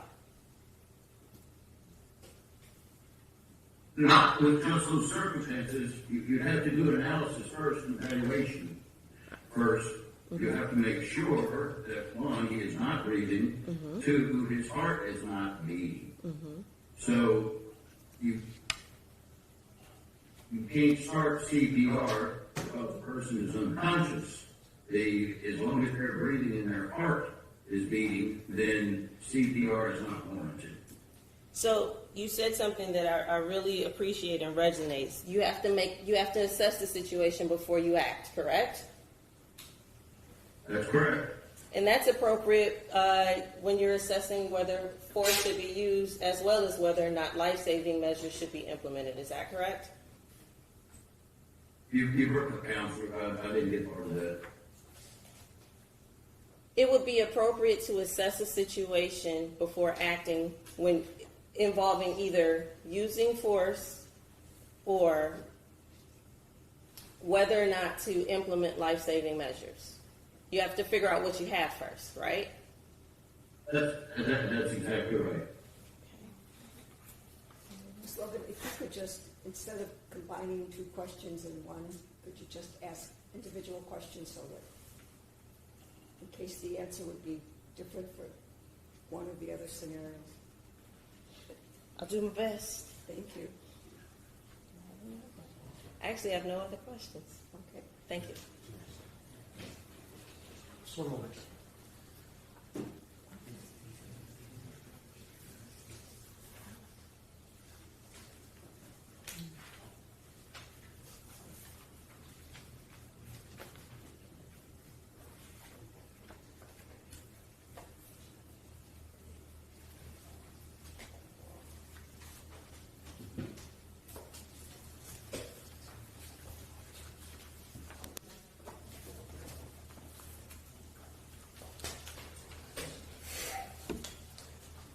Mr. Key, you were told that the Southfield Police Department apparently found it necessary to have a branch of their police department in the parking lot right next to Northland Mall. would that affect your determination of whether security officers present and closer to an individual who is threatening to kill somebody should do anything? It does not affect my opinions that the security officers acted as promptly as they did, and it makes no difference that there was a police agency that close by, because the threat was immediate, the threat was severe, and even as citizens, they had a duty to overcome and control this individual. So if I'm hearing that right, you're saying it doesn't even matter if they were security officers. If they were just shopping at the mall, you believe they would be justified in taking action based on the information that they had. Is that right? Action leading. No, I rephrased what he just said, Judge. Maybe I clarified it in a leading way. But I'll rephrase it in a non-leading way. But it wasn't words. What is it you just said about the same would apply even if they were everyday citizens and not security officers? With that kind of information, with the horrendous effects the mass shooting has, even as a citizen, they had a duty, if they had that information, to try to control that individual, hold them until police got there. You cannot wait, because waiting could get people killed. Okay. Now, you were told to look at it, I don't know, one of the pages in this, like 2,000 pages of manuals, page 2 on one section of these thousands of pages, taking chronological order, this is page, actually it's page 752. It might be page 2 of one section, but it's at the bottom it says page 752 where it talks about they are not police. Remember being asked about that? Yeah, because that's page stamping the order of all the pages in the manual. No. Do you remember being asked that? I'm sorry, I didn't hear you. We didn't hear Do you. you remember being asked about how at some point in the manual it tells them you are not police? Yes. Right? Would you expect to find that in every manual for private security? There are different types of security, but most are not. They're not treated like, or they don't have the same authority as they don't have the same authority as a police officer would. Okay. I mean, by definition, if they are private security, they are not public police officers. Correct? That's correct. All right. Now, would it surprise you that above that, in bold, on that same page, it says, with a box around it, your number one priority is your safety and the safety of the public? Would it surprise you to see that type of language in a private security manual? It would not surprise me. I recall reading it in fact. Would simply observing and reporting a man making a threat to kill people be consistent with the number one priority of their own safety and the safety of the public? It would not be. Okay.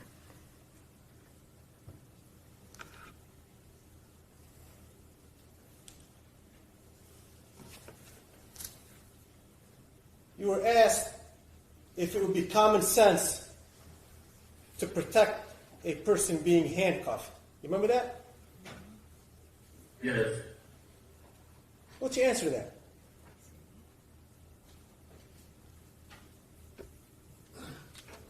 I didn't hear you. What you I said, what was your answer? Is it in fact common sense to protect someone who is handcuffed? Well, the question was about training, but it's common sense, and my answer was that training sometimes has to use common sense. It is common sense that anybody that is handcuffed can't move. It is common sense that if they have some sort of medical, you better deal with it. Did you observe one of the officers, I believe it was specifically Officer Seiberling, checking pulse? I did. Would you consider that to be common sense? I would consider it an effort to see, well, common sense way, but I would consider it an effort to determine Mr. Cochran's situation. Okay. And depending on whether he feels a pulse or not, it may or may not be a good idea to give CPR. Would that be right? No, if he feels a pulse, it would not be a good idea. So the answer is, if he feels the pulse, you would not administer CPR. Okay. And if a instructor on CPR and first aid was there to observe and says they were doing everything exactly right and nothing wrong, would you, from looking at videos without audio, be in a position to contradict that? Yeah, I'm going to object. No. One, Wait, just a second. it exceeds the scope of my cross, It was based on her question of not giving CPR. but I didn't ask anything about an instructor observing. She's implying they were negligent by not giving CPR. I'm just asking questions. Right. And so the question was, if he's feeling pulse and a CPR and first aid instructor is there and says he's doing everything right and nothing wrong, is he, from looking at a silent video, able to contradict her? Well, how is he supposed to answer that question without speculating? I think the answer is obvious. That he's not in a position to contradict her. I'm glad you think so. I don't know what the basis of the objection is. It's not based on any rule of evidence. That's true. She just stood up and said she objected, but. No, I said it was outside the beyond scope of my cross. I'm sorry, I apologize. You did say that. And I said it's not beyond the scope because she asked about performing CPR, and I asked him if he's in a position to say that the failure to perform CPR is necessarily a bad thing. That wasn't your question. Your question was if there was a CPR instructor there who said they did everything properly, is he in a position to discredit that? That was the question you asked, and that was the question I objected to. I don't think there's anything wrong with that question, Judge. It's still not outside the scope because you have no CPR. But I really don't think it's an objectionable question. I think it's within the scope. She's talking about CPR, and I'm basing it on the question that she asked. I think it's right within the scope. Overruled, let's move on. Thank you. Right? You can't necessarily say that there's some mistake made by not giving CPR. Is that right? That's correct. Right. And you were told that as there was pulseless electrical activity. Do you remember that? Yeah, I'm going to object to that. This is outside the scope. She asked him about it, and I said, do you remember her asking you about it? I did not ask about PEA.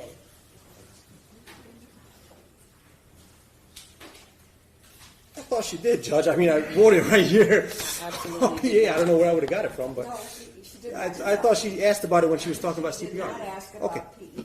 Okay. Okay, so don't go there. Okay, I That's understand. beyond the scope. Judge, if I may, it is related to the appropriateness of giving CPR or not. So it is related to whether she asked about that specific term, it is related to whether or not it's appropriate to give CPR. So that's within the scope of our questions. And I'm pretty much done anyway. That's my last question. But if you don't want me to ask it, then I am definitely done. She did not inquire about PEA, so nothing go there. Thank you. All right, thank you. No other questions, Judge. No questions, John. I just have one question.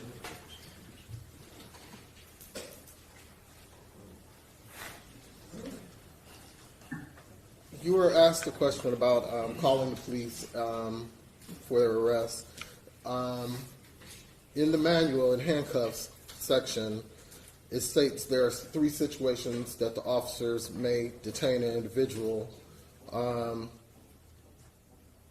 don't know if you remember the manual. Can you remember the 3 situations in which the officers may detain? The one that I recall that was specific to this was in the case of assault.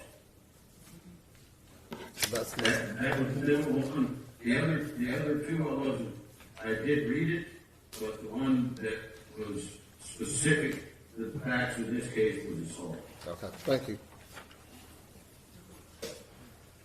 No requests. All right, thank you, Mr. Pease. We're all set. Have a good day. Thank you, ma'am. Good day.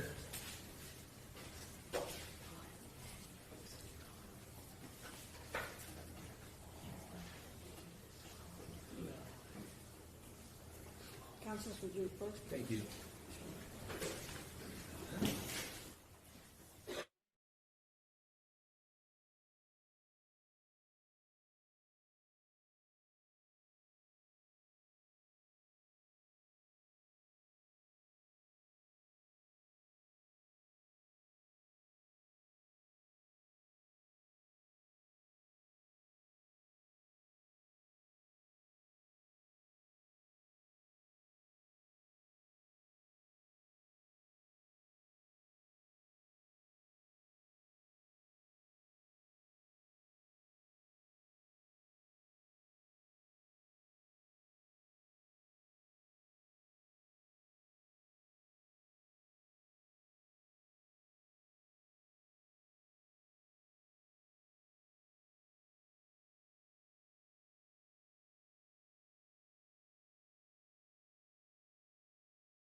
All right, ladies and gentlemen of the jury, the attorneys and I have some issues that we need to address out of your presence. So I am going to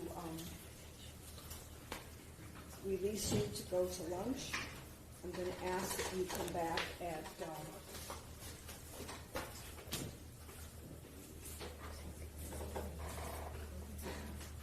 at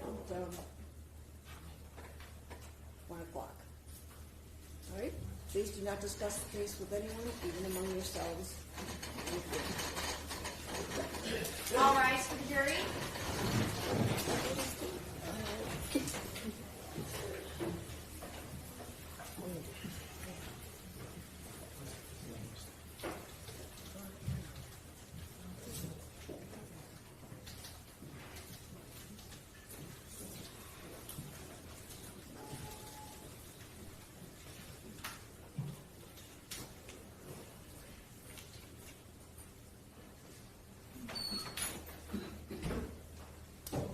You may be seated.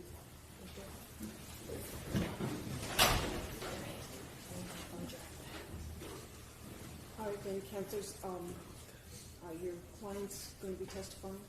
Judge, on behalf of Mr. King, Mr. King, may I have voted a client? Yes. Could you please swear Mr. King in? Yes. Do you solemnly swear or affirm under the penalty of perjury that the testimony you're about to give before this court is the whole truth and nothing but the truth? I do. Mr. King, we are at a point in our case where we have no other witnesses to call. And at this point, you have a right to testify in your own defense if you want to testify. Understand that, sir? Yes. And the judge obviously instruct the jury that they cannot hold it against you if you don't testify. And you've heard all the testimony. So now you have the right to take the stand and give your version of events if you choose to do so. I would not like to do that. Okay, has anybody promised you or threatened in a way not to testify? No. Are you doing this freely and voluntarily, on free will? Yes.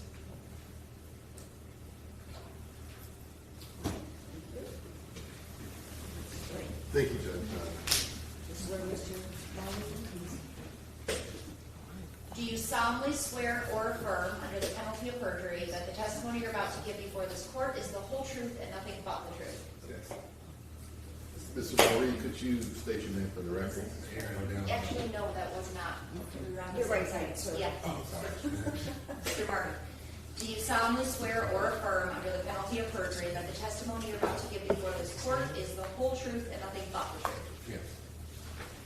Mr. Maree, you understand that you have an absolute right to testify on your own behalf in this matter, is that correct? Yes, I do. And you've discussed this matter, the strategy with me as well? Yes.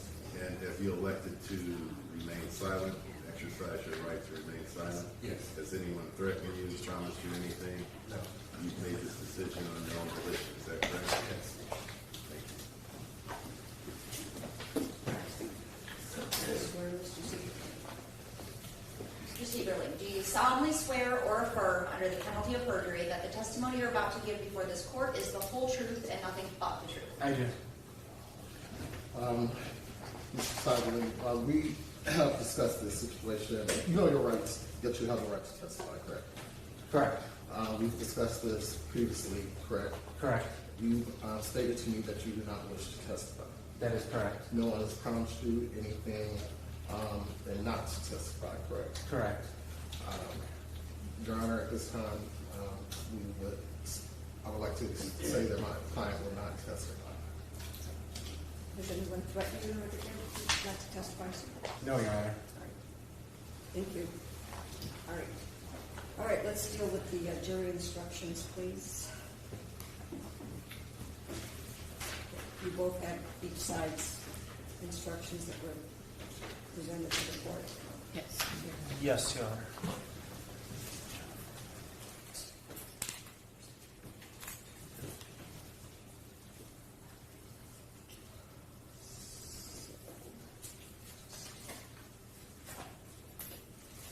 I take it that there are, and it's my understanding that all three defendants have agreed upon the jury instructions that were given to the court?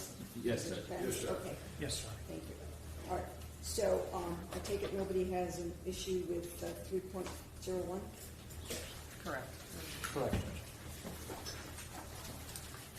And 3.02? No objection. No objection. No objection.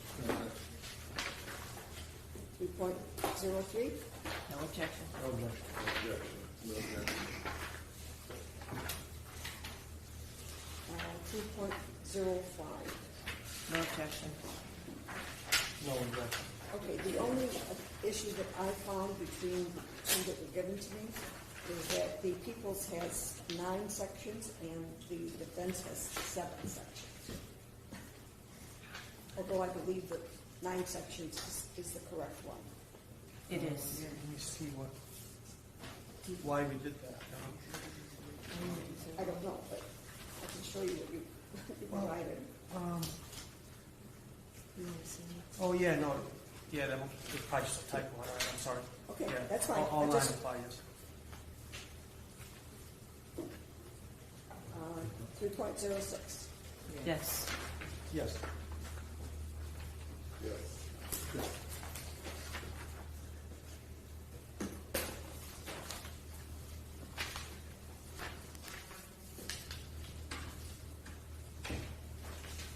3.07.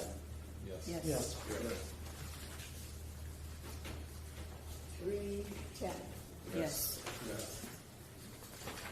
3.11. Yes. Yes.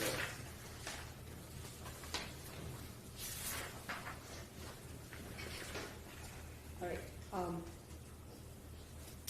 The defense has 3.13, which is the penalty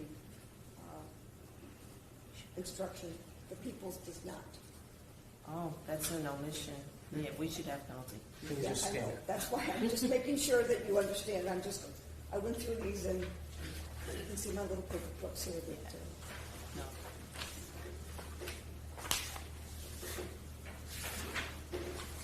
3.14. Yes. Yes. 3.15. Yes. Yes.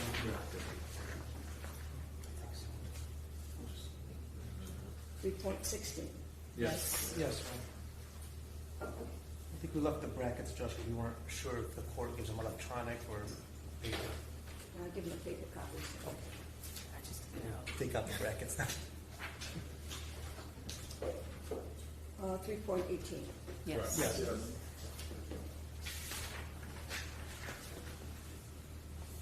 And once again, the people didn't have this, but 3.23 about the verdict form. Yes.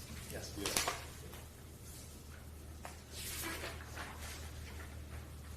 Right. And the people had 4.01, defendant's statements as evidence against the defendant. Yeah, I don't believe there were any Right. statements. Correct. No. Okay. 4.03. Yes. Yes.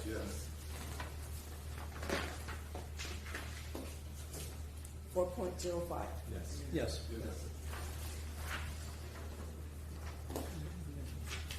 People have, okay, I guess I should start. The defense has 4.06, judicial notice. No. Yes. I thought you took judicial notice when Dr. Dragovich said he was called by Assistant Attorney General Rodney Patterson to judicial notice that he was one of the attorneys of record on this case. No, I objected to that. But I think you took it. Yes, we did. It's true. Well, I know that to be true, yes, and he has appeared before me on this case, so I believe I did, so I am going to give that instruction. Thank you, Judge. 4.07, Yes. Yes. What did we stipulate to? I thought we did, but I think we just sometimes didn't object to each other, but I don't know if that's a stipulation. I don't know. okay, what are we talking about? Just the lawyer stipulated something. 4.7, Judge. Were there any stipulations? I don't remember No, any stipulations, but I'm indifferent. they're your jury instructions that you wish to give me to give, so No, there were no stipulations. I didn't think so, No but problem. Might be my first trial without stipulation. okay. The defense has 4.16 intent. No. Which one is that, Judge? Intent. 4.16. 4.16.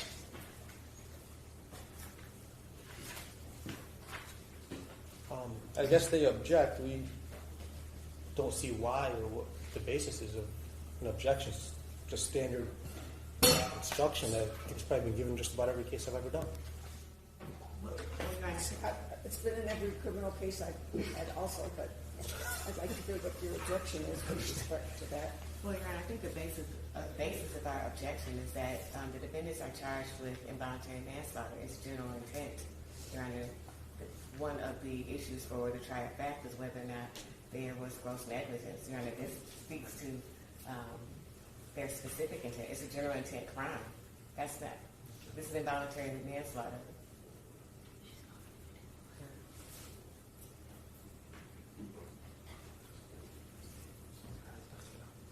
I just don't know of anything that says it's limited to crimes where specific intent is an element. There's certainly nothing to indicate that it's specifically excluded from involuntary manslaughter cases either. So It doesn't. it says, the note says the instruction may be used when requested or deemed helpful by the court. We're all three of us requesting it. Okay. All right, the court's going to give 4.16. Thank you. All right. 5.02. Yes. Yes, Judge. Okay. 5.10, which is expert witnesses. Yes. Yes. But I'm going to, yours, the people's only has Dr. Carl Schmidt, and since we have had other, I will be using the one by the defense that has all three. Understood. Thank you, Your Honor. 5.11, police witnesses. Yes. Yes, Your Honor.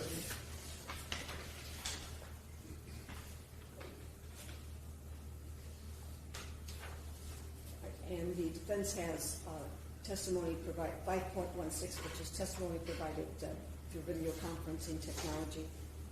I think that's appropriate based on expertise. Yes. I did submit later 5.12. I don't know if you want to do it at the end or. Okay, I see that.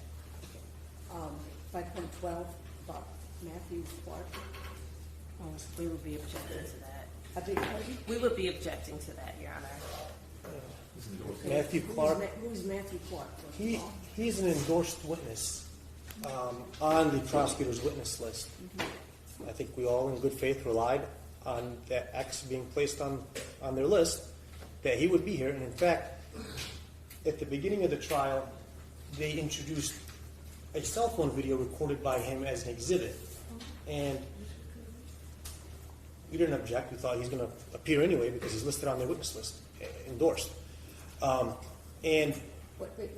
What cell phone video? The one that the witness in the box testified to? No, there are The two other. cell phone videos. I think it was authenticated by Mr. Monk. And the way they got it was that, well, he was sitting on the opposite side and he could say it was a fair and accurate depiction even though he didn't record it himself. We didn't really care because we had thought it's going to come in at some point through Mr. Clark anyway. And now they don't call Mr. Clark. And there was some commentary on that video by Mr. Clark that is very favorable to the defense. But the audio was kept out at that point because we said it's hearsay, right? It's commentary. Unless you produce the witnesses, was the words from the court. And what Matthew Clark says on there is, well, why won't he just stop resisting? And so I can't think of anything more favorable than a direct eyewitness saying, I don't know why he won't just stop resisting. Especially since we've introduced his recording. Well, Your Honor, it was the defense that actually objected to the audio being played at the time it was being published. The people intended to play that exhibit with all of the audio as it was intended. But as it relates to what we're here for right now, Matthew Clark, yes, he was endorsed on the people's witness list. Efforts were made to serve and Mr. Matthew Clark, and when it was apparent that he was avoiding service, we actually petitioned and received a witness detainer from this court, which was e-filed to all parties, so defense counsels were on notice that Matthew But Clark... that order was for him to be picked up and be produced to testify. Did you send Yes. a state police officer to pick him up and detain him until he could testify? We sent our special agent took the warrant. It was entered into the lien. Southfield Police was actually requested to go get him because it's my understanding he lives in Southfield. He cannot be found. Judge. So he is making himself absent. But all efforts were made to locate and serve him and produce him for this trial, up and until attempting to get a detainer and arrest him to bring him. So, one of two things. Either the video will stay in evidence, but the audio will be played. We'll play it to the jury. Or I give this instruction. Judge. We never had a problem with the audio. Because there is audio from another individual who is unidentified, and that part is what's commentary. But since we know what Matthew Clark is saying, and we know who he is, that is different than the subsequent commentary from an unknown female. And Judge, I would point out that we were never told anything about difficulties with Mr. Clark. There was, I think they filed motions to bring out-of-state witnesses and things like that too, and We just assumed, okay, they're going to bring these witnesses. I think it was Wednesday afternoon.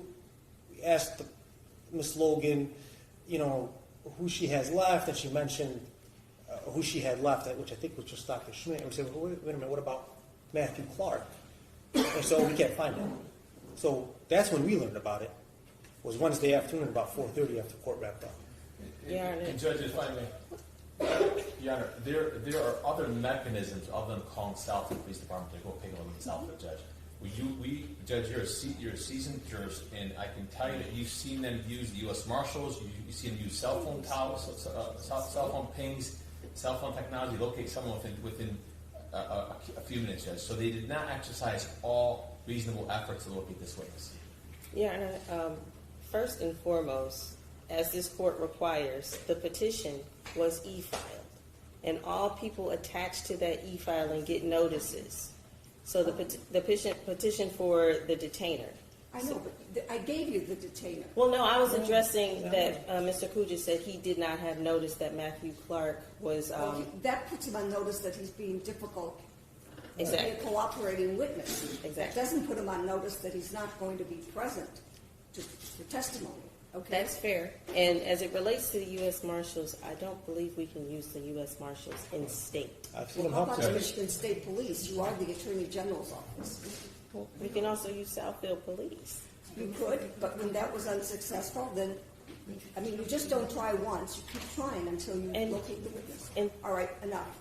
You've placed your arguments on the record. I will give this instruction. Thank you, Judge. So is Exhibit 17 without audio? Because that was going to be a question I had for the Yes, court. that will be continued without audio. Is it 100% without audio? Because a portion was played to the jury that actually was audio involving the And incident. I think that's when they objected, Yes. and I said no audio. So the whole thing will be no audio, okay? Okay, thank you. All right. All right, so now we have, the defense has 7.16, conditions for using force or deadly force. No. Yes. Self-defense? Yes, that would be for self-defense. Yana, I don't believe there's any evidence on this record that these three defendants were acting in self-defense. Self-defense is an honest and reasonable belief that the defendant, the person, was in imminent fear of death, great bodily harm, or sexual assault. And there is nothing on this record that these three defendants were in fear of either of those harms, any of those harms. Judge, when Gaven King sees his fellow sergeant rolling around with another individual and that said he's going to kill someone, Your Honor, that's sufficient evidence to determine he needs assistance. And then a second individual is, according to the witness, they're actually handed to him, Your Honor. That's enough information to determine that these individuals need help because they are they're being assaulted by being pushed off, so on and so forth, Judge. They were acting within their authority of trying to detain an individual that was making threats. That's more than enough, Judge, for an individual that like Gaven King to walk into a scene and see that there's a struggle between his sergeant and other officers, Your Honor. Well, there's no evidence on this record to what Gaven King saw and how he interpreted. The record is void of that because Mr. King exercised his right not to testify, and there's no witness on this record that said Mr. King saw this and he thought this. What we know, and as I said, the record does not establish that these three defendants have a legal claim for self-defense. I agree with the prosecution. Judge, that's the whole case. Right. Judge, that's the whole case. And if I could just interject, James Hale testified that he was working dispatch and told them he got the call from Labib Ansara that the man said he was going to kill someone, and then dispatch people. And it's in the CAD reports. It's all we have to do is present some evidence to get this instruction. We don't have to convince the court that it agrees it's self-defense. All we're asking is that the jury should be instructed on self-defense, and they can decide whether it applies or not. But everything they're talking about is use of force and protecting the safety of yourself and others. That's been the whole case. Judge, and if you recall, exhibit number, the second 911 call, Your Honor, when they played it to the jury, you can hear James Hill on dispatch and other officers' assistance needed immediately while he's on the phone with 911, Judge. So you can clearly hear the dispatch go out from Hill himself. Your Honor, I need to correct some things about the facts. First of all, when James Hill testified, the first radio call he made out to the security officers was assistance requested at LA Diamonds. He didn't even know what the nature of the call was until the beep called back. And that information was personally relayed to Sergeant Chafin, and that's what James Hill testified to. The second 911 call that James Hill made was for, if I'm recalling, a disturbed person. Yes. He's doing two things, Judge. He's talking to the 911 operator, and he's also talking to, he's communicating with the fellow officers. You can clearly hear it on their second 911 tape, Judge. They requested police for a disturbed person. He did not relay anything that would lend credence to self-defense for these three defendants. He testified that they were having their asses. What does that mean? I believe that was the first All two right. defendants. Thank I mean, you. Schaefer. On reconsideration, I will give the instructions. Thank you, Judge. Thank you. All right, that takes us down to 16.10. Judge, we also had 7.20. All three of those. Oh, okay. And then 7.22. Okay? All right, thank you, Judge. All right, 16.10. Yes. Yes, Your Honor. Yes. Defense has 16.15. Yes, Your Honor. It goes along with involuntary manslaughter, that the act of the defendant must be the cause of death. It goes with the very first element, sorry for not saying, it goes with the very first element under 16.10, that the defendant caused the death of Mackenzie Cochran. And so it only makes sense that 16.15 goes along, the defendant must be cause of death. Your Honor, according to the use notes that I read on that instruction, that instruction is to be given if evidence is introduced that there may have been an intervening cause and the defendant's actions were not a proximate cause for the death of the deceased, and there is no evidence that there was an intervening cause. The record is filled with it, of their own expert testifying, had he not resisted, he not an would be intervening- alive. And I think that goes to another cause. Him resisting, him struggling, resulted in his death. That is That- not an intervening cause, Your Honor, and I have a case that says that. If you give me 1 second. Your Honor, the placement of the tracheal tube was an issue too with their expert. He talked about the tracheal tube, Your Honor. He talked about We did talk about the tracheal tube. But he said he did not believe that was an intervening cause He because said- and actually the report that was admitted, what Dr. Schmidt said was that he noticed in the Providence medical records that the doctor felt that it wasn't properly placed and he replaced it, but he didn't think that was contributory. That was what he said. He noticed that it had been replaced, but that the victim was still PEA, so he wasn't deceased, so he was obviously getting air still. That's what Dr. Schmidt testified to. But I do have a case regarding intervening causes and that a victim's actions do not amount to an intervening cause. If I could just have 1 second. Judge, we're not talking about the victim's actions. We're talking about actions of another. Now, what we have is we have the tracheal tube that it clearly is an issue with their own expert, is what the ER doctor said. Judge, the drill that stopped working, which is another way to give the epinephrine. The fact that the epinephrine wasn't administered through the tracheal tube if they couldn't get an IV in them. Judge, those are all things that could have helped the PEA. Schmidt said that, and so did Brodovich. They're both physicians.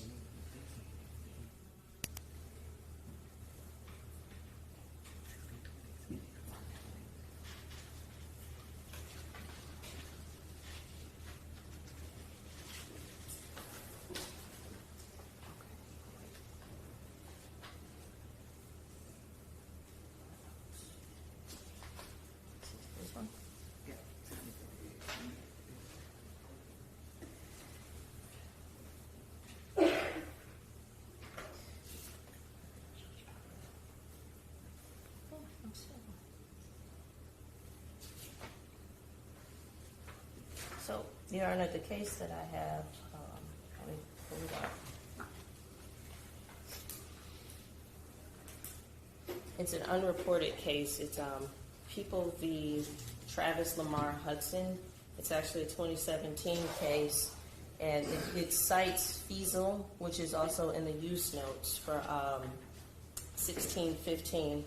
And the court, in Hudson, the victim is shot, and the defendant produces a gun, and apparently during the altercation, the victim runs towards the armed defendant and tries to grab the gun, and it's discharged. And the defendant tried to get an instruction for contributory negligence and intervening cause. And the court said that the victim's actions in running and trying to disarm the defendant were not an intervening cause. Judge, do you want me to respond to this? Yes. Okay. Go ahead. So, Just trying to. the case that she cites as being mentioned in the use notes, People v. Fiesel, says that what that case actually did was the Michigan Supreme Court cautioned trial courts against providing inadequate jury instructions on the causation element. And it was for the crime of operating a motor vehicle while intoxicated causing death. Yep. So when it cautions a court against providing inadequate instructions, it's cautioning you to give the instruction. You know, I mean, they're not saying to be overly adequate. They're saying don't be inadequate. And, you know, we filed our jury instructions, both of us did last week. We filed these. I emailed them in a Word document. They could be edited. I emailed again last night when the court asked us to try to coordinate this amongst ourselves. The people had plenty of time to object. They knew we were asking for this instruction. And now, basically, they cite some unpublished case from 7 years ago, and I'm supposed to read it and respond on the clock when they could have replied a week ago and said, hey, here's this unpublished case that says you should not get this instruction. But Judge, the distinguishing factor of Hudson versus here, Judge, Hudson is the defendant. The defendant blames it on the victim. These are third parties involved, Judge. That's the difference. Well, the reason I brought up Hudson was because counsel said that Mackenzie Cochran's act of resisting also contributed to his death. That's the only reason why I brought up Hudson. Which I'm saying it's directly not an intervening cause, and we did discuss this morning. Yeah. A victim. All right. Okay, Counsel, sorry. please. Okay. Go ahead, Judge. I'm looking at the commentary with respect to this instruction, and it refers to People versus Barnes, where the court wrote that death must be the natural or necessary result of the act of the defendant. This is the statement of the general rule. This statement of the general rule has been repeated and employed often. So, the burden is, the proof is that the acts of the defendant must have been the natural or necessary result of the act. So I will give this instruction. Thank you, Your Honor. Okay. Now Just ask us what that case was reported for. People versus Barnes. Got it. I'm sorry, I should have given the citation. I just closed the book. It's okay. But it's 182, Mich. 179, 1914. It's a classic. still good law. That's it. All right, now, the next one that the defense has is 16.17, which is the degrees of negligence. Okay, so why am I going to be giving that one? Judge, the jury, it talks about gross negligence, the definition of gross negligence, but also instructs them on different types of negligence, Judge, so the jury is not confused about what regular negligence is versus slight negligence versus ordinary negligence versus gross negligence, Judge. This will help the jury understand the concept of gross negligence better than, Judge, just giving the definition of gross negligence, because they're not going to know the difference between ordinary and and gross, because here it defines, Judge, different types of negligence. So I think, Judge, it educates the jury to make a better decision in terms of what type of negligence they're dealing with. What's the difference between gross versus ordinary? There is no harm, Judge, in this whatsoever. I just feel it's unnecessary. We have a specific instruction that's limited to gross negligence, which is the only consideration before this jury. If we were dealing with negligent homicide as well, then this would be appropriate because you're dealing with gross negligence and ordinary negligence. It differentiates. It tells them gross negligence is for manslaughter, ordinary negligence is for negligent homicide, slight negligence is not a crime at all. They know they're dealing with manslaughter. So this tells them you've got to find gross negligence, and it kind of gives them examples of how you go from each level to the next. And so unless they get to the top level, they know there's no gross negligence. There's an instruction here that speaks and defines what gross negligence is. And in fact, it's not even included in this instruction. It prompts the court to go to 1618, which is just gross negligence. I don't see the harm of giving both. I think the more instruction they have, if it's on point, it applies to the facts that they've heard. I don't know why hearing more law would prejudice either side. But it's not on point. 1618 is on point. They're both on point.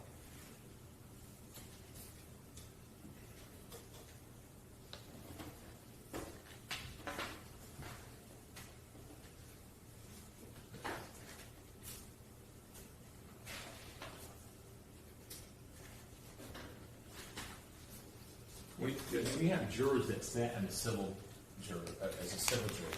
They're instructed on that type of negligence. All this is, Your Honor, is making sure that the jury is not confused. This instruction will not confuse the jury judge. It will clarify things for the jury, especially jurors that sat in civil cases. I do believe we have a few of them that sat as civil jurors. One.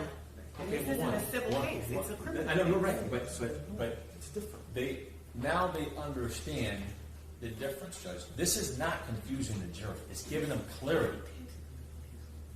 I don't know why you harmed them. Okay. The court will give that instruction. Thank you, Judge.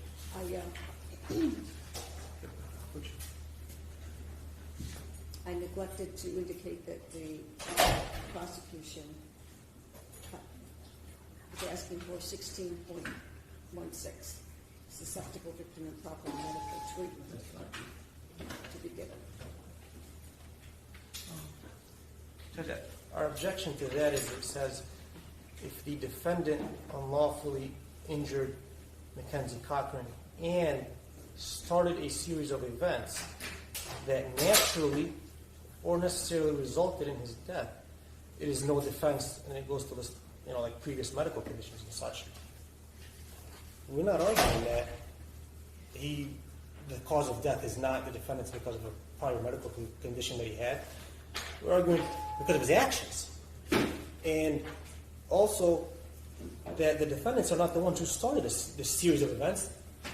The victim started this series of events by threatening to kill somebody and then lunging towards one of the security officers, despite repeated commands to not approach, and showing a pepper spray. So this does not fit these facts, that the defendant started the series of events. And further, we're not arguing, that he had some prior medical condition that's the cause of his death. Nobody's arguing that. So. It's not just about what counsel is arguing. It's about what fits the facts of this case. And a fact in this case is that, Mackenzie Cochran had an enlarged heart, which made him susceptible to sudden death. So this instruction is appropriate because the jurors need to understand that just because he had a heart condition that may have killed him eventually, that does not mean that the defendants escape liability if the jury believes that they contributed to his death on January 28th.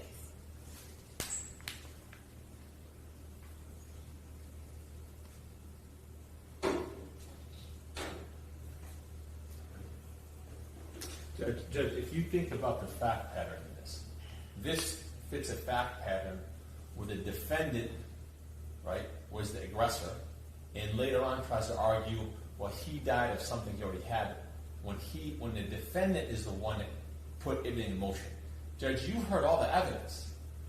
The accused did not put anything in motion other than doing what they're lawfully supposed to do, which is prevent a threat. So This doesn't fit our fact pattern, Judge. This would fit a fact pattern where someone was aggressor and tries to blame it on a medical condition that the person already had. That's not the case here.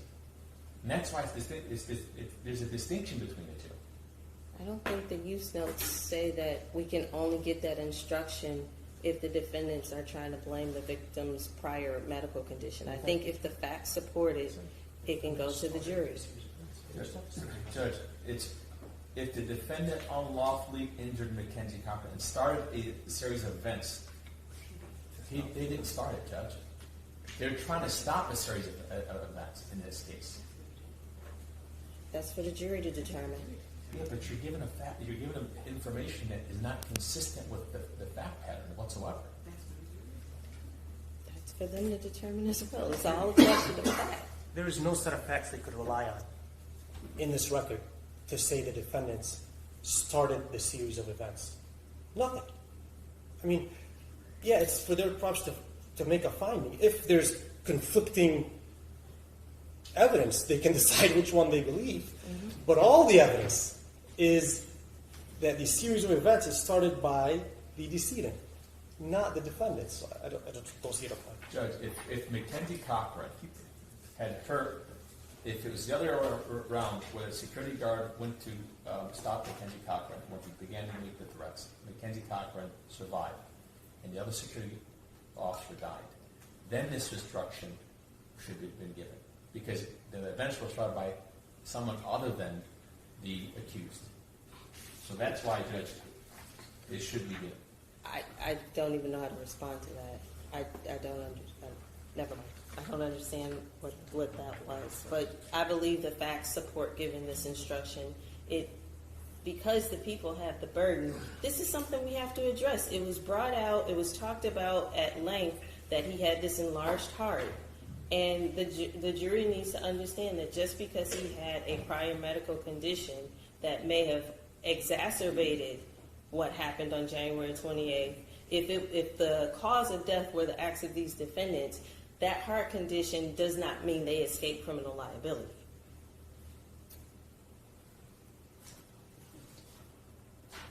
The court will give 16.16. Thank you. Thank you. And then there's, the defense has, well, you both agree on 16.18, correct? Gross negligence? Yes. Yes. Okay. Finally. And then the defense has 16.20. People reject. It's appropriate, Judge, to say he was negligent in threatening to kill people, in approaching Sergeant Chafin, in resisting, in the struggle. It was negligent on his part. And the medical examiners, both prosecutors and defenses, said that had that not happened, he would be alive. That's contributory negligence. The court will give 16.20. I think that it's all the instructions that the side has presented. Am I correct? Yes. That is it, Judge. Okay. All right. And the defense has provided verdict forms. Oh, Are there yes. any objections to the verdict forms that have been presented by the defense? No objections. Okay. Then that's good. All right. Okay. I think we're all set for closing arguments and instructing the jury at 1 o'clock. Thank you. Thank you, Judge. Thank you. Appreciate your patience.